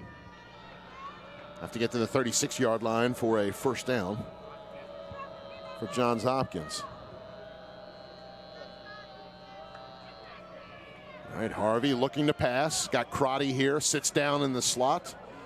Eludes one tackle, slips a second, or he's taken out of bounds by David Smith at the 28-yard line. Gain of 10. Talk about body control. See what Cole Crotty's able to do here. Gain of 10 yards, third down. All right, it'll bring up third down and long, 3rd and 8. Moore and Enright here to the near side. Frost is still in the backfield. Got that first carry. There's Harvey, sideline, and Moore. Get his feet in. Yes, he did. Completed catch at the 47-yard line. Move the chains on a 19-yard gain. Nice job by Moore. And again, we've seen all of the weapons Cole Crotty has at his disposal here today. We've seen Schroeder out of the backfield. We've seen Enright, Crotty get involved. And there you see Josh Moore. And I guess it's Bay Harvey who's working with those weapons, not Cole Crotty. All right, Frost with the carry down to the 40-yard line of the Green Terror. 13 yards. You mentioned about him and his playing days at Hampton Sydney. Frost in his 5th game this year for Johns Hopkins. 19 yards on the season, has nearly doubled that. First down play sniffed out on the wide receiver screen. Nice job on the read by Christian Homer. And a penalty flag thrown. Homer still fought. That's a penalty against Moore. We try to slow down Homer from getting back to Crotty. And he can't do it, and he makes the play in the backfield. Christian Homer has been one of the anchors for Coach Foltz on that defensive side. Homer now a senior and playing in a position that he had never played before. Here's Frost on the reception, slips one tackle, gets inside the 35 to the 34-yard line on a gain of 16. Malik Frost inserted to start off this second half, and he's shown what he's been able to do so far. And Bay Harvey, once again, understanding things are taken away down the field, but my running back is wide open there in the flat. McDaniel had a phenomenal athlete in Alex Brown on that defense is playing that, what they call their star position. It's that outside, that strong side outside linebacker. And they ask Homer to fill it. There's Frost running off the right side. Nice run, room to run. And inside the 20, or actually to the 20-yard line on a gain of 14. You know, my point in kind of bringing that up, here's Christian Homer's at 5'8", 170. Alex Brown, if I remember correctly, was like a 6'3", 6'4 guy and 200 plus, and was perfect there. As Frost slipping tackles once again. It gets down to the 11-yard line on a gain of 9. But the coaching staff asked Homer to come and fill that role. Hey, you've got that mentality to do so, and has done the work there on that McDaniel defense. All right, Frost, he's piling up some yardage here on this first drive of his, in the opening drive of the third quarter. Play action, Harvey looking, corner of the end zone, and right. Got it, touchdown. You saw him bring it in. Needed to make sure he went to the ground with it, and the Jays on the board in the air once again. And a couple times today, Robbie Enright has shown off that ability to find the football in the air, something this Hopkins staff says is so impressive about this receiving core. Enright and Crotty. Enright with a couple touchdown grabs today. Brad Paxton on to attempt the extra point. Lawler the hold, and the kick is good. So Paxton once again delivers the extra point. 35-0. Jays score on their opening drive of the third quarter.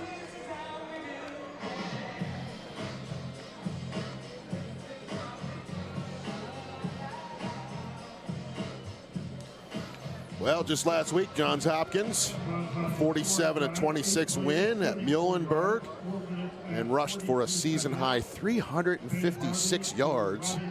It's an amazing total, 5 touchdowns. And I only bring that up because of this.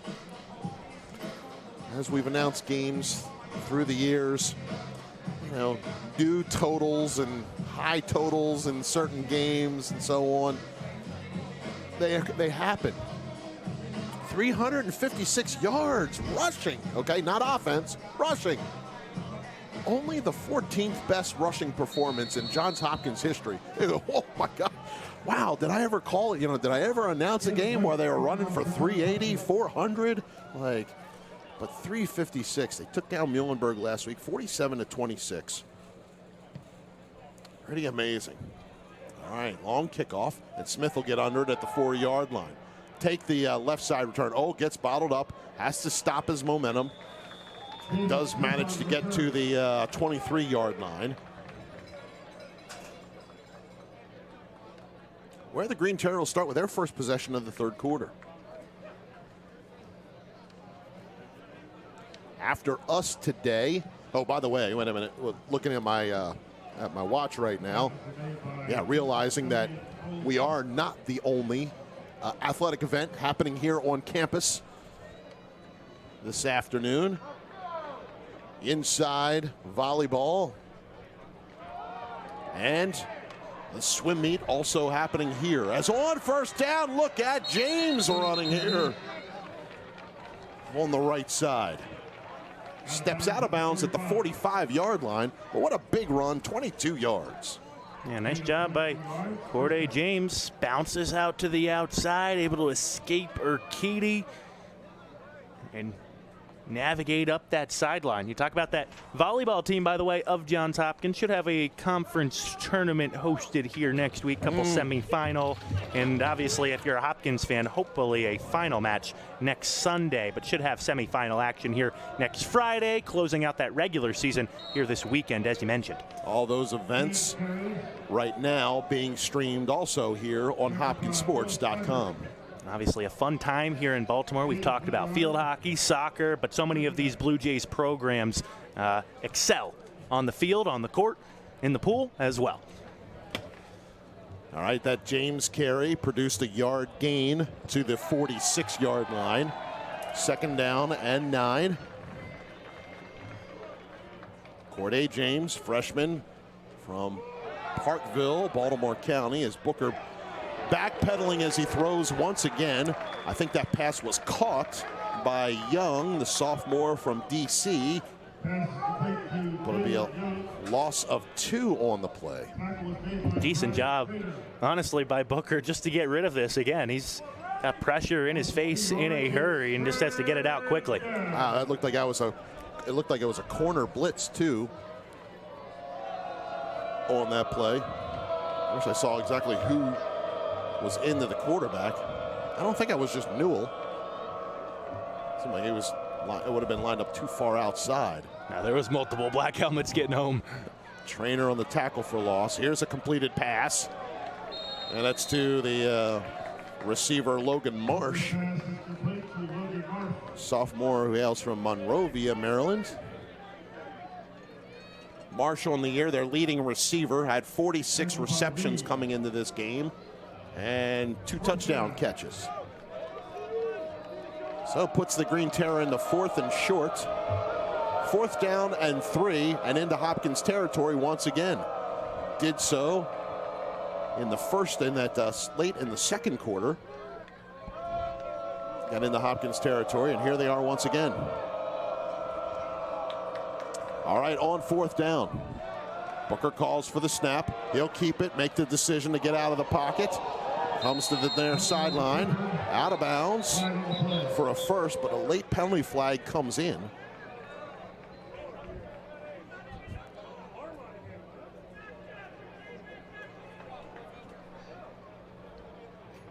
And we'll await the call from our officiating crew.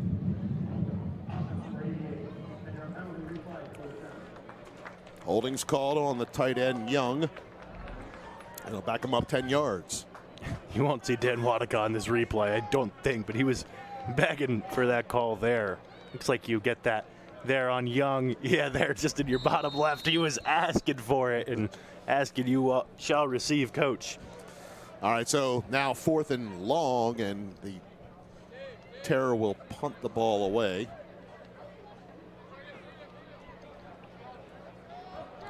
We're still seeing Enright and Orecchio. Back for the Jays. All right, Orecchio comes up, fields it at the 27-yard line. Through a couple of guys already before he's wrapped up outside the 40-yard line and ultimately brought down. Tavon LaGrande was the tackler on the play. A nice return, 15 yards. Johns Hopkins with possession at the 42-yard line. What makes that Orecchio so good on those punt returns is that he doesn't try to dance when he catches the ball. Puts his foot in the ground, gets right upfield, gets yardage, gets forward. Again, nice return there, sets up Johns Hopkins. All right, Jays come back out with Malik Frost in the backfield. Seeing Moore, Crotty, and Enright out there. And once again, with Zach Shapiro at the tight end position, sophomore from Burlingame, California. All right, first down, play action. Fakes the pass. Oh, he almost got sacked. Man bounced off of him, kept his feet, and just threw it out of bounds. Homer came flying in there and bounced right off of Harvey. I don't know how he kept his feet there, frankly. There was a lot of speed, and for Harvey, a lot of strength. And you see Homer, number 4, he's in the Hopkins logo, talking to everybody else, telling me, as Coach Fultz realized, this coaching staff, let's get him in that position. He and Malachi Murphy, the leadership there on that defensive side. There's a pass, Enright steps out of bounds before he can get upfield. Kendrick Williams right there to make the stop. Well, to make the stop if he hadn't stepped out of bounds. Yeah, just take a look at number 7 here. All right, and I made mention earlier, Ben, about what a welcome addition he is. Actually went to West Point to play football at the United States Military Academy. third down and short. Give to Frost, and it looks like he's got enough. Move the chains for a first down. 3 yards. And a fresh set of downs. So goes there for the summertime and rolls. Figures out it's not for him. Comes back to the local area, and he is a local product.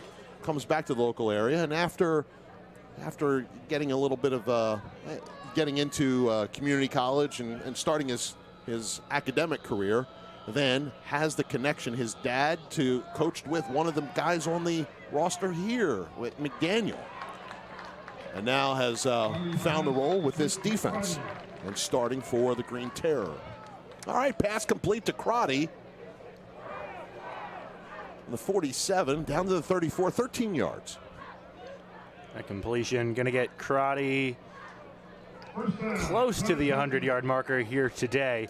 He was down at 3 grabs, 43 yards last week. You talked about the huge rushing totals for Johns Hopkins, but you see Cole Crotty under 100 yards. What's going on? Oh, my goodness, terrible performance. Just what he's been able to do this year. 100 yards, 6 out of the 8 games coming into today. Here's the give to Frost, right side, before Gifford brings him down.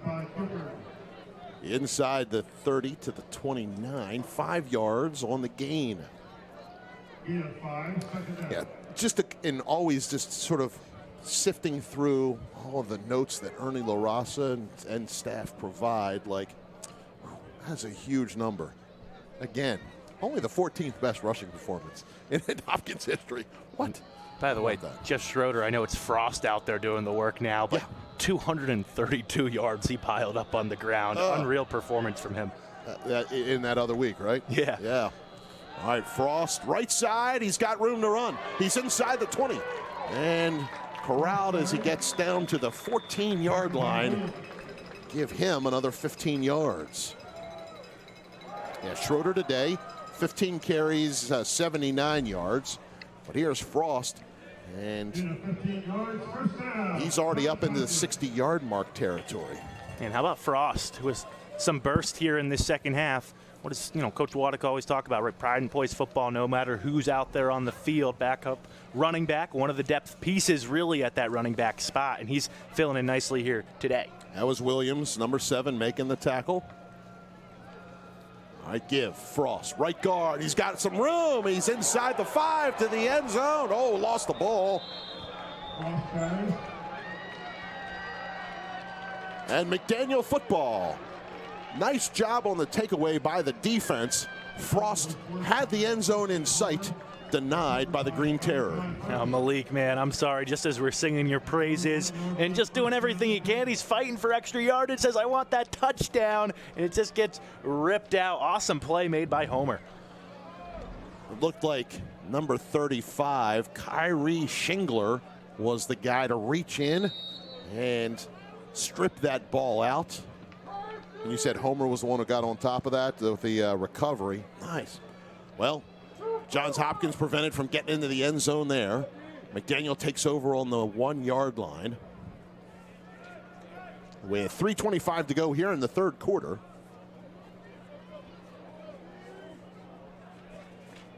And from the 1, and Booker, he'll get out of the end zone, scramble, try to get upfield, using some of that speed. You can see the moves that he's got. Ultimately tackled at the 4-yard line. As announced by Chris Ely, Carson Bordeaux on the tackle. And that Hopkins defensive front has done a number today, made Booker work really hard, have to really run for his life at times in that pocket. That's a little more breathing room now at the 4. 2nd and 7. Motion man is Wendell. Booker rolling to his right. He'll throw it out of bounds. His closest guy was Tony Miller, senior from Pasadena. Tony Miller, by the way, had started at quarterback for this McDaniel team a couple years ago. Was a quarterback on their depth chart. Gets to his senior year. He and the coaching staff talking. I want to get out on the field. He said he was the hardest worker throughout the offseason, all the running that he did, and put himself in position to be their slot guy, and has touchdown receptions on the season. And sometimes when you make that transition, you kind of put a quarterback's mindset, mentality out at the wideout spot. It can really be an advantage.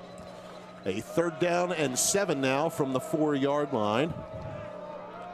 And Booker slings the pass. James, he's got room to run, and he'll use it. Look at him get out there and over to the far sideline, where he's brought down by Browning Trainer.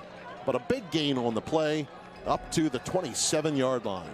Corday James, he's a building block here for this McDaniel program. Plenty of burst.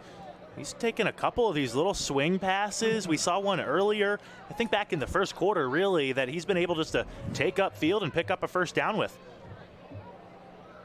All right, 20-yard gain on the play out to the 27. Here's the first down give, Jacob Wagner. And Wagner keeping it wrapped up to the 32-yard line on a gain of 5. That Jay's defense brought him down. Hey, just seeing some natural substitution along that defensive line. Noah Smith in now, senior from Milton, Georgia, and Trace Langen, a freshman from Houston, Texas, in the middle on that defensive front.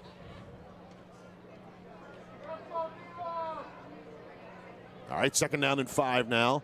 And Wagner the lone back, but on the keeper, it's Booker, forced out by Bordeaux.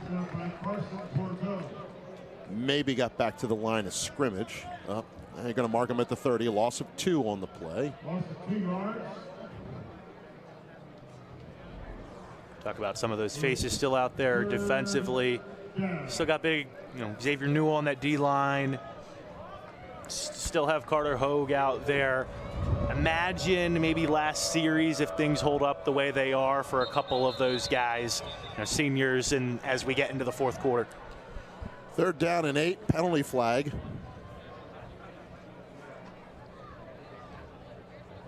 Actually came from the head linesman, line judge over on the far side.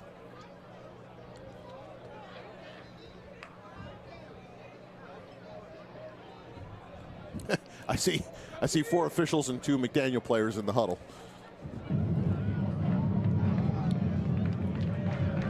They call a false start. Obviously, that lines judge saw somebody flinch at some point, and the false start called. So back him up another 5. Yeah, usually when you see that extra guy talking to the stripes, right, it's not because he thinks you're getting a call. It's you think you're arguing one, trying to get one back. All right, so that makes it 3rd down now, and 3rd down and 12 from the 25-yard line.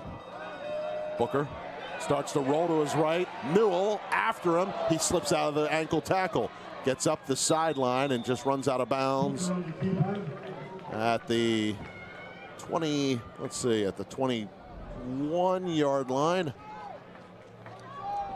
Loss of 4 on the play. You catch some frustration from Booker there at the end of the play, and I get it. Hey, but look, this is what this Hopkins front has been able to do to a whole bunch of teams and quarterbacks this year. Just make life really, really difficult. Xavier Newell could smell it, just could not bring him down on that play. So now 4th and long as the 3rd quarter comes to an end here at Homewood Field. We'll switch sides of the field, get the punt off, and the 4th quarter underway in a minute. 35-0 our score. Hopkins leading over McDaniel. Ben and I return in a minute for the 4th quarter here on HopkinsSports.com, the official website of the Johns Hopkins University Athletic Department.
All right, back with you here for the fourth quarter. And Fritz to punt.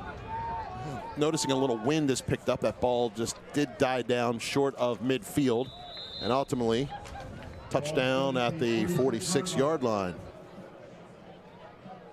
We talked about some of those scores from around the conference here today. Remember, the Muhlenberg, Gettysburg, and Ursinus Dickinson games got started at 1 p.m., so we should have updates coming soon on those matchups. But don't look now. Franklin and Marshall still in the lead now into the third quarter, up 20-14 on Carnegie Mellon. Remember, if both of these teams, Hopkins and F&M, win here today, sets up, of course, that winner-take-all matchup next week. Both undefeated in the conference. And, yeah, first time since 1979 Hopkins hasn't closed against McDaniel and the formerly known as Western Maryland College, but sets up next week playing for it all. All right, new quarterback in. That's Luke Baker. And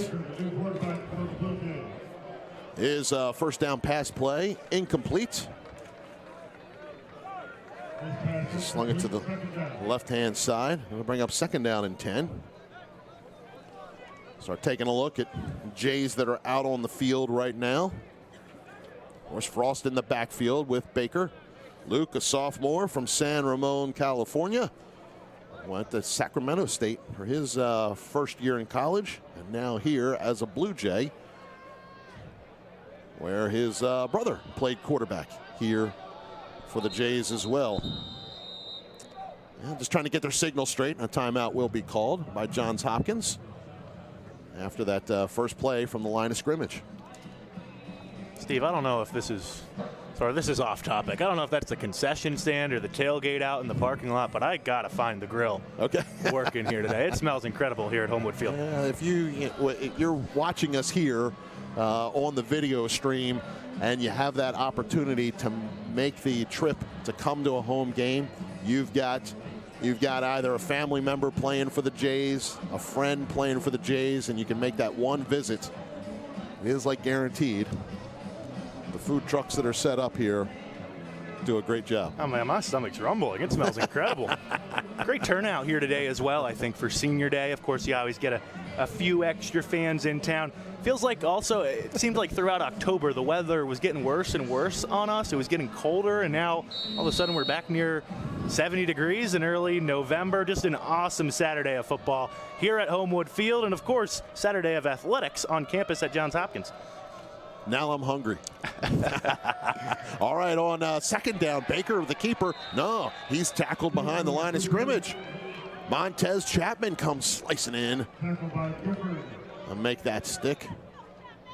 Loss of, let's see, 3 on the play. Loss of 3 yards, third down. That'll be third down and 13. All right, Frost in the backfield and 4 wideouts. And that includes Chad Martini, seeing Alex Orecchio in one slot. The far side got Enright, and I believe that's Moore over there as well. Starting line, most of it still in the game as Baker slings the pass. And incomplete for Alex Orecchio. And it'll bring up fourth down in a punt situation. Yeah, seeing coming off the field, Jackson Machalsik in for Nwosu, and amongst a couple other guys. Chase Alley's second punt of the game. Smith as one of the 2 returners, and he's running back. This one lands at the 10, and he lets this one go into the end zone for a touchback. Had that decision to make in the first half and decided to field that punt this time. Lets it trickle in. They'll come out to the 20 with 13:53 to go here in the quarter.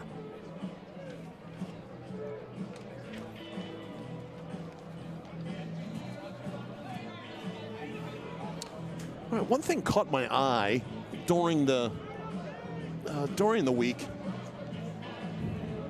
and even the source of it was a little odd to me. I was reading it off the Associated Press. Sometimes articles like this are just more local articles where you learn something, and it's about Division III eligibility in this new pilot program that they have.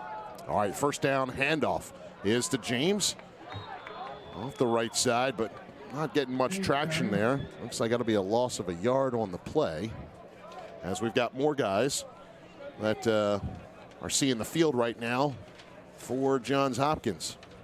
Tackled by Justin Scully. Also point guard on the play, second down. Yeah, nice little cheer. Heard Justin Scully get mentioned as the tackler on that play. Seeing Brian Doherty in the game now, the senior at the cornerback position, as boy, Booker decided to keep it on the read, and he is tackled well behind the line of scrimmage. May have actually just gone down. Was that Scully in there again? I think Booker trying to just make a play here, decided to keep this himself, maybe designed, but there was nothing there. Kellen Gibson seeing more time out on the field too, the senior.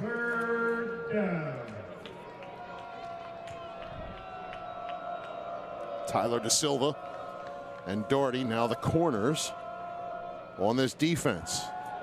Here's Booker, slings it here sideline, and boy, did Wendell bring it in. Hogan coverage. It was caught. Nice job by Grayson at the 24-yard line. A gain of 10. Heck of a job to climb the ladder, bring that down with Hogue all over him. And to bring on a punt situation here. And Fritz send it deep. There, Enright and Orecchio back to receive once again.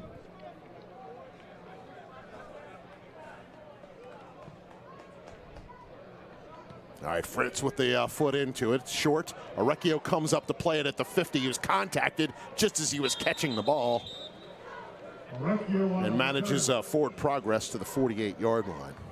All right, here's the deal, Ben, that I was reading about. Now, this involves a couple of athletes on the track and field team for St. Norbert. We're talking up in, I guess, up in Wisconsin. These two athletes, Cora and Madison, spent their first 2 years there at St. Norbert, but they now attend Bellin College, which is about 10 miles away there in the Green Bay area, yet they're eligible still to participate at St. Norbert's. They attend Bellin College.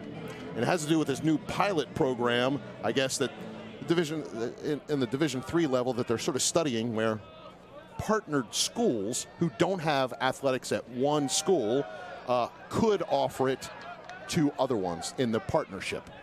Just the thing, we'll get into a little more detail about that, but wow, something new that the NCAA is trying. Brock Dandridge in the game, and his first run attempt, he gets back to the line of scrimmage. That'll bring up second down and 10. Let's get another look at this Dandridge rush. Not much there as he tries to get out to the edge. Another quick update from around the league. Franklin and Marshall, 2-score lead over Carnegie Mellon. 3 minutes to play in the third. 23-14 there. Dickinson leading Ursinus, which would be a slight upset, 10-7. And Muhlenberg rolling over 0-8. Gettysburg, 31-7 there. Baker, pass, Orecchio caught. First down and more. He's down the sideline. He's got one more guy to break. Cuts it back to the middle. Alex Orecchio, touchdown. 48 yards. It fires up the Homewood faithful here on hand. We talk about Orecchio in the punt return game all the time, and it's because he's got moves like this. Tight ropes the sideline, cuts it back inside, and see ya, that's 6 points. The freshman Alex Orecchio from Old Tappan, New Jersey, with the touchdown catch. His first as a Blue Jay. See a little New Jersey flavor on the end of that touchdown as well. Paxton extra point is good. Johns Hopkins leading 42-0 over McDaniel. 10:48 to go here in the contest. Well, he slipped the tackle of Williams and then cut back against Homer there before he took it to the house. Oh, I see what you're referring to now. Yes. Congratulations there for Alex Orecchio. Hey, came into this game with 7 receptions on the season, and, well, has had a couple now, and it's his first time putting it in the end zone. For the passing game itself, oh, and Luke Baker, I didn't realize Luke Baker's first touchdown pass as a Blue Jay. This is Luke's 4th game where he's made an appearance. He's 4 of 6 passing. But yes. Well, and that's really what you want to see in these moments if you're Dan Wadicka and this coaching staff for Johns Hopkins. Late in the game, you have the big lead. You're rotating in some depth. You have a couple sophomores linking up for a big play. How about that return? McDaniel answer a big play with a big return. David Smith doing the work there and getting up to the 32-yard line. You know, for both sides, again, I realize it seems like just coach speak at this point in the game, up 42-0, but it really is where you can figure out what you have with some of these rotational pieces, and guys can kind of solidify their names on that depth chart moving forward after 2025 for years beyond. McDaniel comes into this game. I know they're winless in the conference, but they did have a non-conference win back in September, a 24-7 win over Juniata. Oh, it's a first down carry and a quick first down tackle. As James tackled for loss, 2 yards behind the line of scrimmage. And that was Sawyer Olson getting in there, number 88. The junior from Garden City, New York. For Sawyer Olson to essentially, I mean, he's number 2 on the defensive end depth chart. He's got Newell and Hodge in front of him. I mean, that's a great backup to have. He's a real weapon on that edge. More pressure from Booker, and he's sacked. He just couldn't get out of the pocket that time as Cooper Berube was right in there to make the stick. Junior from Grafton, Massachusetts. Hopkins continues to win up front. This time, again, Berube being awarded for not getting out of control, not sprinting upfield, staying gap sound, and Booker just had nowhere to go, ends up falling right in his arms. All right, so with the tackle for loss, with the sack, it's now 3rd down and 18 from the 23-yard line. James to the side. Booker rolls the right, sideline route, and it's caught. That's by Miller, the slot man. But get the ball up to the 31-yard line on a gain of 8. 8-yard pass play, 4th down. And it'll bring up 4th down. And Fritz on to punt.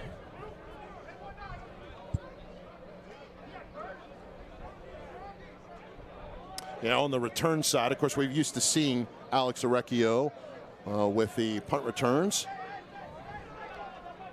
But him getting his first touchdown there on that catch. Fair catch called for by Robbie Enright. He'll settle the ball at the 41-yard line. The Jays will take over with 8:40 to go in the contest. Yeah, just looking at back to the idea of attending one school, playing for another. It's just a quote from a member of the President's Council of Division III. It recognizes, he says, existing academic programs and then provides some flexibility to expand participation opportunities for the student athletes. It is only a pilot program, but they're going to assess it over the course of this next year and then decide its future. So may open that up for when athletics are no longer possible at one school, but partnered with another. All right, the first down carry this time. We'll get up to the 44-yard line. And there's Brock Dandridge. Tackled by Michael Hensley. Caden Well, we've watched Brock make some moves in a few games. His 6th game playing this year. He has 3 touchdowns to his credit.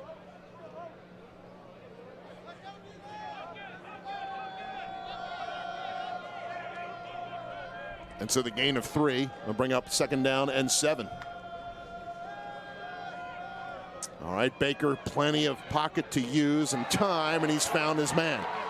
Coming down here on the right side, Jacob Peary, a sophomore from Woodland Hills, California. And he's well down into McDaniel territory. Nice job by Baker to climb the pocket, find his man over the middle. That's a name Hopkins fans should get to know a little bit. Obviously, the sophomore transferred in from Sacramento State, a young QB that this staff is really excited about moving forward. All right, so all the way down to the 25-yard line. And 1st down, here's a give, Dandridge. He's following behind a couple of his blockers. Well tackled by Homer and Michael Hensley, who's a junior from Smithsburg, Maryland. And let's see who's up on that offensive line. Seeing at right tackle, senior Matthew Rosler from Oceanside, New Jersey. Seeing Will Livingston in at the left guard, the junior from Winnetka, Illinois. And I think that's Matthew Gilby at right guard, the senior from Austin, Texas.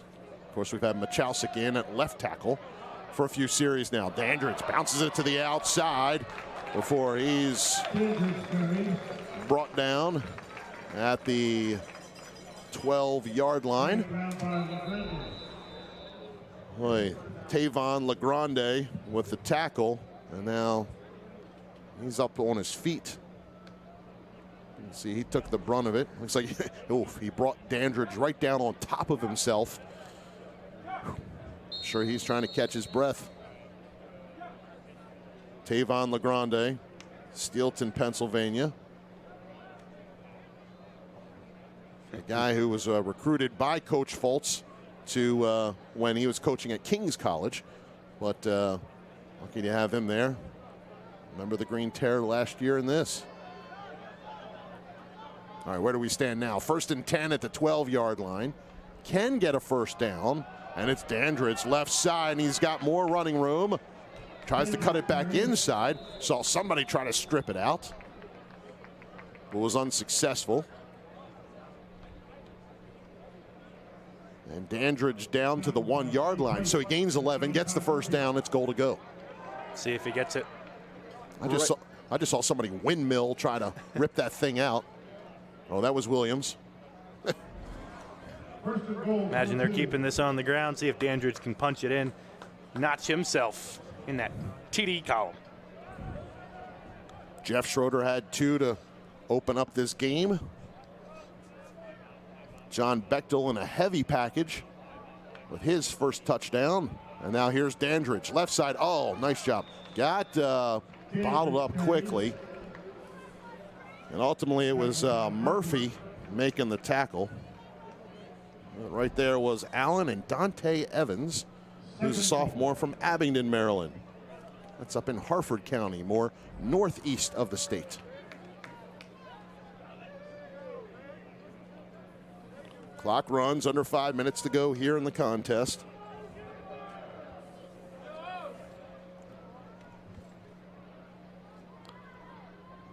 Got Jack Yeski in at wide receiver on the left side. Here's the give, Dandridge. He's met by Murphy. He's tackled at the 1. And ultimately stopped there. A great job by Murphy to wrap Dandridge up and not allow him to get any further. Yeah, Murphy came back for this final year of eligibility on this defensive side. All right, so here we are, 3rd and goal. Now for Baker in the offense.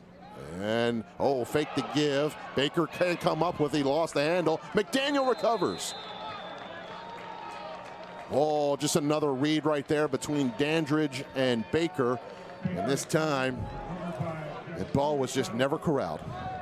Yeah, and I know Hopkins is up big, but Coach Wadika and Alex Zaretz, they're not going to love this again. They want to see execution through all 4 quarters, no matter who's out there.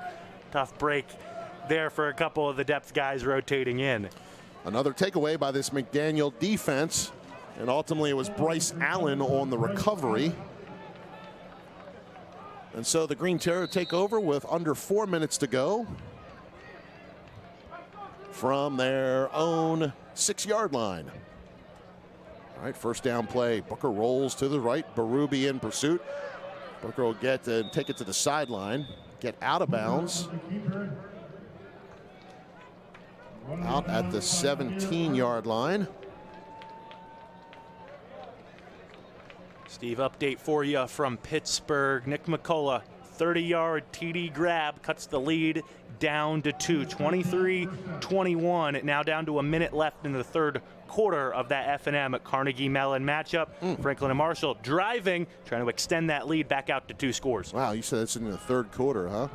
Yeah, late third quarter there. Here's a give. This is Micaiah Cobbs off the right side. On first down. And works his way up to the 23-yard line.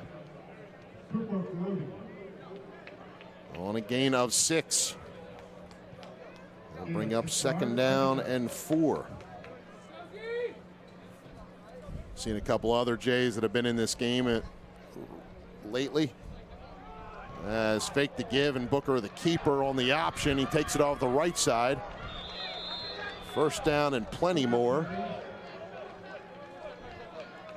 As he's ultimately taken out of bounds by Nick Zwicker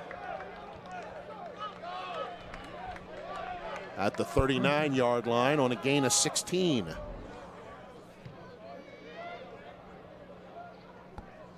First and 10 now. Booker, screen pass, caught by Marsh. Tackled right there, Amir Arnold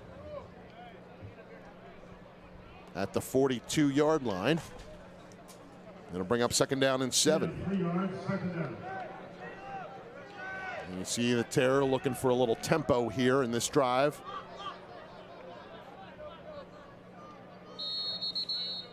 And play stop for the 2-minute timeouts here in the fourth quarter with Johns Hopkins leading 42-0. Yeah, and I realize again, obviously the big lead there on the scoreboard, but if McDaniel can put something together here on maybe their final drive of the game, you exit things. I know it sounds a little bit silly, but you really do feel a lot better of yourself afterwards. Again, we told you already, busy weekend here at Johns Hopkins at Homewood Field. Yeah, tonight, 5 o'clock here at Homewood Field. Field Hockey Championship matchup with Johns Hopkins and Dickinson. A lot of Red Devil action here at Homewood Field, taking on the Jays as well. Again, 19th conference tournament appearance and 8th consecutive for that Blue Jay field hockey team. 26-11 all-time in that tournament, looking for their 9th straight title. Today, 5 o'clock, we'll have it for you here, hopkinsports.com. All right, second and 7 now from the 42. Oh, Aaron snap, Booker kicks it backwards as well, trying to just get in the way. It's claimed right there, no problem. Sawyer Olson getting on top of it, and a take back of possession after Johns Hopkins, the fumble situation, ready to take it into the end zone, and Olson responds. Just a snap he couldn't handle. Yeah, and a couple times I feel like I've said today, hey, maybe an opportunity for McDaniel just to piece some things together, and then it's been a miscue like that, like an exchange on the handoff that hits the turf, like a bad snap, and again, Hopkins takes back over. With 1:53 to go here in the quarter. All right, offense comes out. Flanked here to the near side, Lucas Black, the sophomore from New York. Penn Riney's in at the tight end. And here's the give, Dandridge, left side. Nice job by Chapman. on the tackle at the 20-yard line. So a loss of 1. And for Chapman, he came into this game with 5.5 tackles for loss and has added a few here today. Loss of a yard, second down.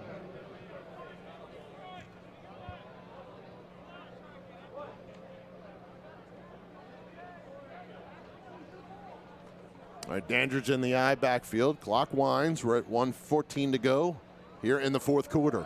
And the give Dandridge right side. He gets to the 20 before he's brought down. I have David R. as the tackler, sophomore from Pikesville, Maryland. Owings Mills High School product. The clock runs here on third down. And I'll mention all these locations here. We're in Baltimore City. If you start to head west and head out Interstate 795, you encounter Owings Mills in Baltimore County. Head farther on about the same drive past that, and you get to McDaniel College in Westminster. All right, Dandridge carry to the far side. Close to the marker, if not maybe a first. It's not going to impact things a ton, but I bet when he comes off the field, his staff tells him, hey, we'd like you to stay in bounds there. Keep things running. Just it won't matter here today, but in a different situation might come into play. Just a yard short here. And so on fourth down, 22 seconds left. If anything, get the clock running as the give is here. Dandridge tries to cut it back up the middle. Hit and brought down to at the 4-yard line. Chapman with one more tackle on the game. But once they spot the ball, the clock will run. And I think that was our last play of this contest. Yep, time winding down right now. And Johns Hopkins, 42-0.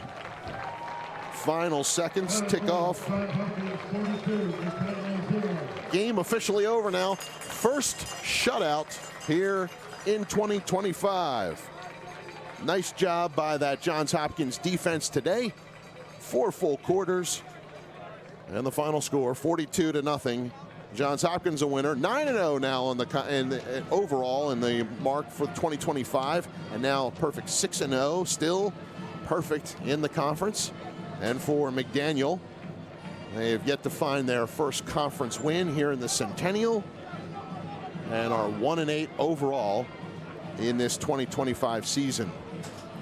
Matchup of two coaches who played for their teams here, so coaching their alma maters, as Coach Foltz graduated in 2011 from McDaniel College, and of course Coach Wadika here in 2014.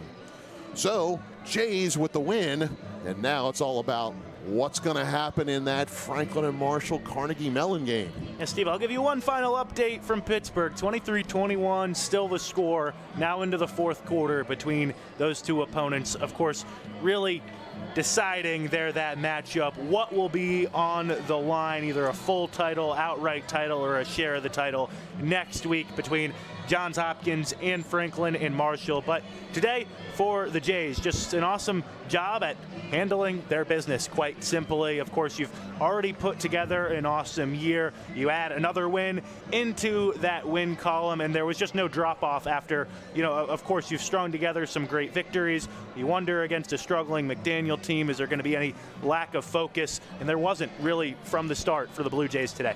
42-0 our final score. I encourage everybody who enjoys watching Hopkins football here and follows the Centennial Conference, as Ben pointed out, keep an eye on that score and see what F&M does. If they win today over Carnegie Mellon, well, both teams undefeated, you're playing for the conference title next week. If F&M were to lose that game against Carnegie Mellon, well, Johns Hopkins has then clinched a share of the title, but still, next week, 1 loss Franklin and Marshall, no loss Johns Hopkins. You're still playing for winner takes the automatic qualifier, no matter what. So yeah, scenarios exist there. just check it out online for the result of that contest here today. All right, Ben, well, you called soccer last night, here today football later on this afternoon.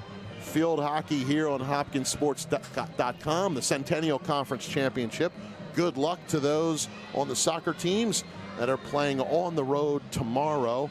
And of course, having tracked the cross-country teams and so on, well, everything that's going on here with the fall sports, and now the winter sports as well. Did basketball not just tip off? Yes, and both of those teams, we got through the whole game, didn't add. Last night, both men's and women's squads getting wins to start off their year. Yeah, the men's team here at Goldfarb and the women's team, well, their home opener will be this coming Tuesday. Playing out in Iowa, I think, this weekend. Gotcha. Long road trip for them. All right, well, enough time to make it back for that home opener on Tuesday.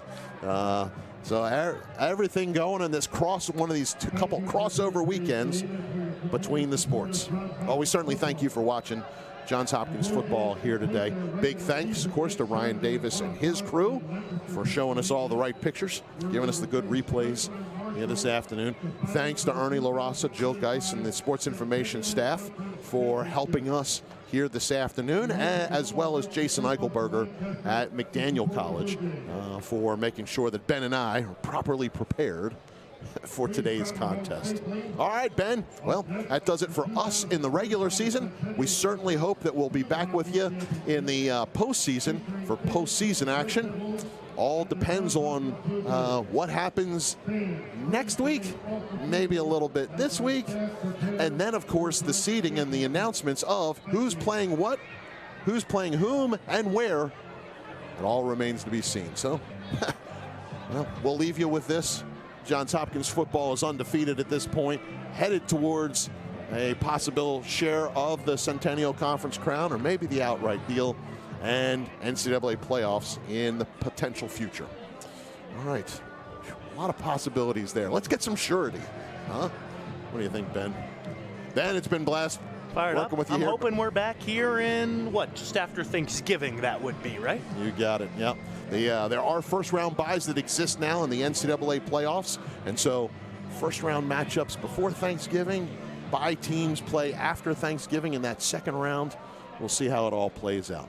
All right, well, thank you for tuning in. For everybody watching out there, hey, hope you enjoy the rest of your weekend. We certainly had fun here today in Baltimore, Maryland. Our final score, Johns Hopkins 42, McDaniel nothing. Enjoy the weekend, and thanks for watching Johns Hopkins football here on hopkinsports.com. This is the official website of the Johns Hopkins University Athletic Department.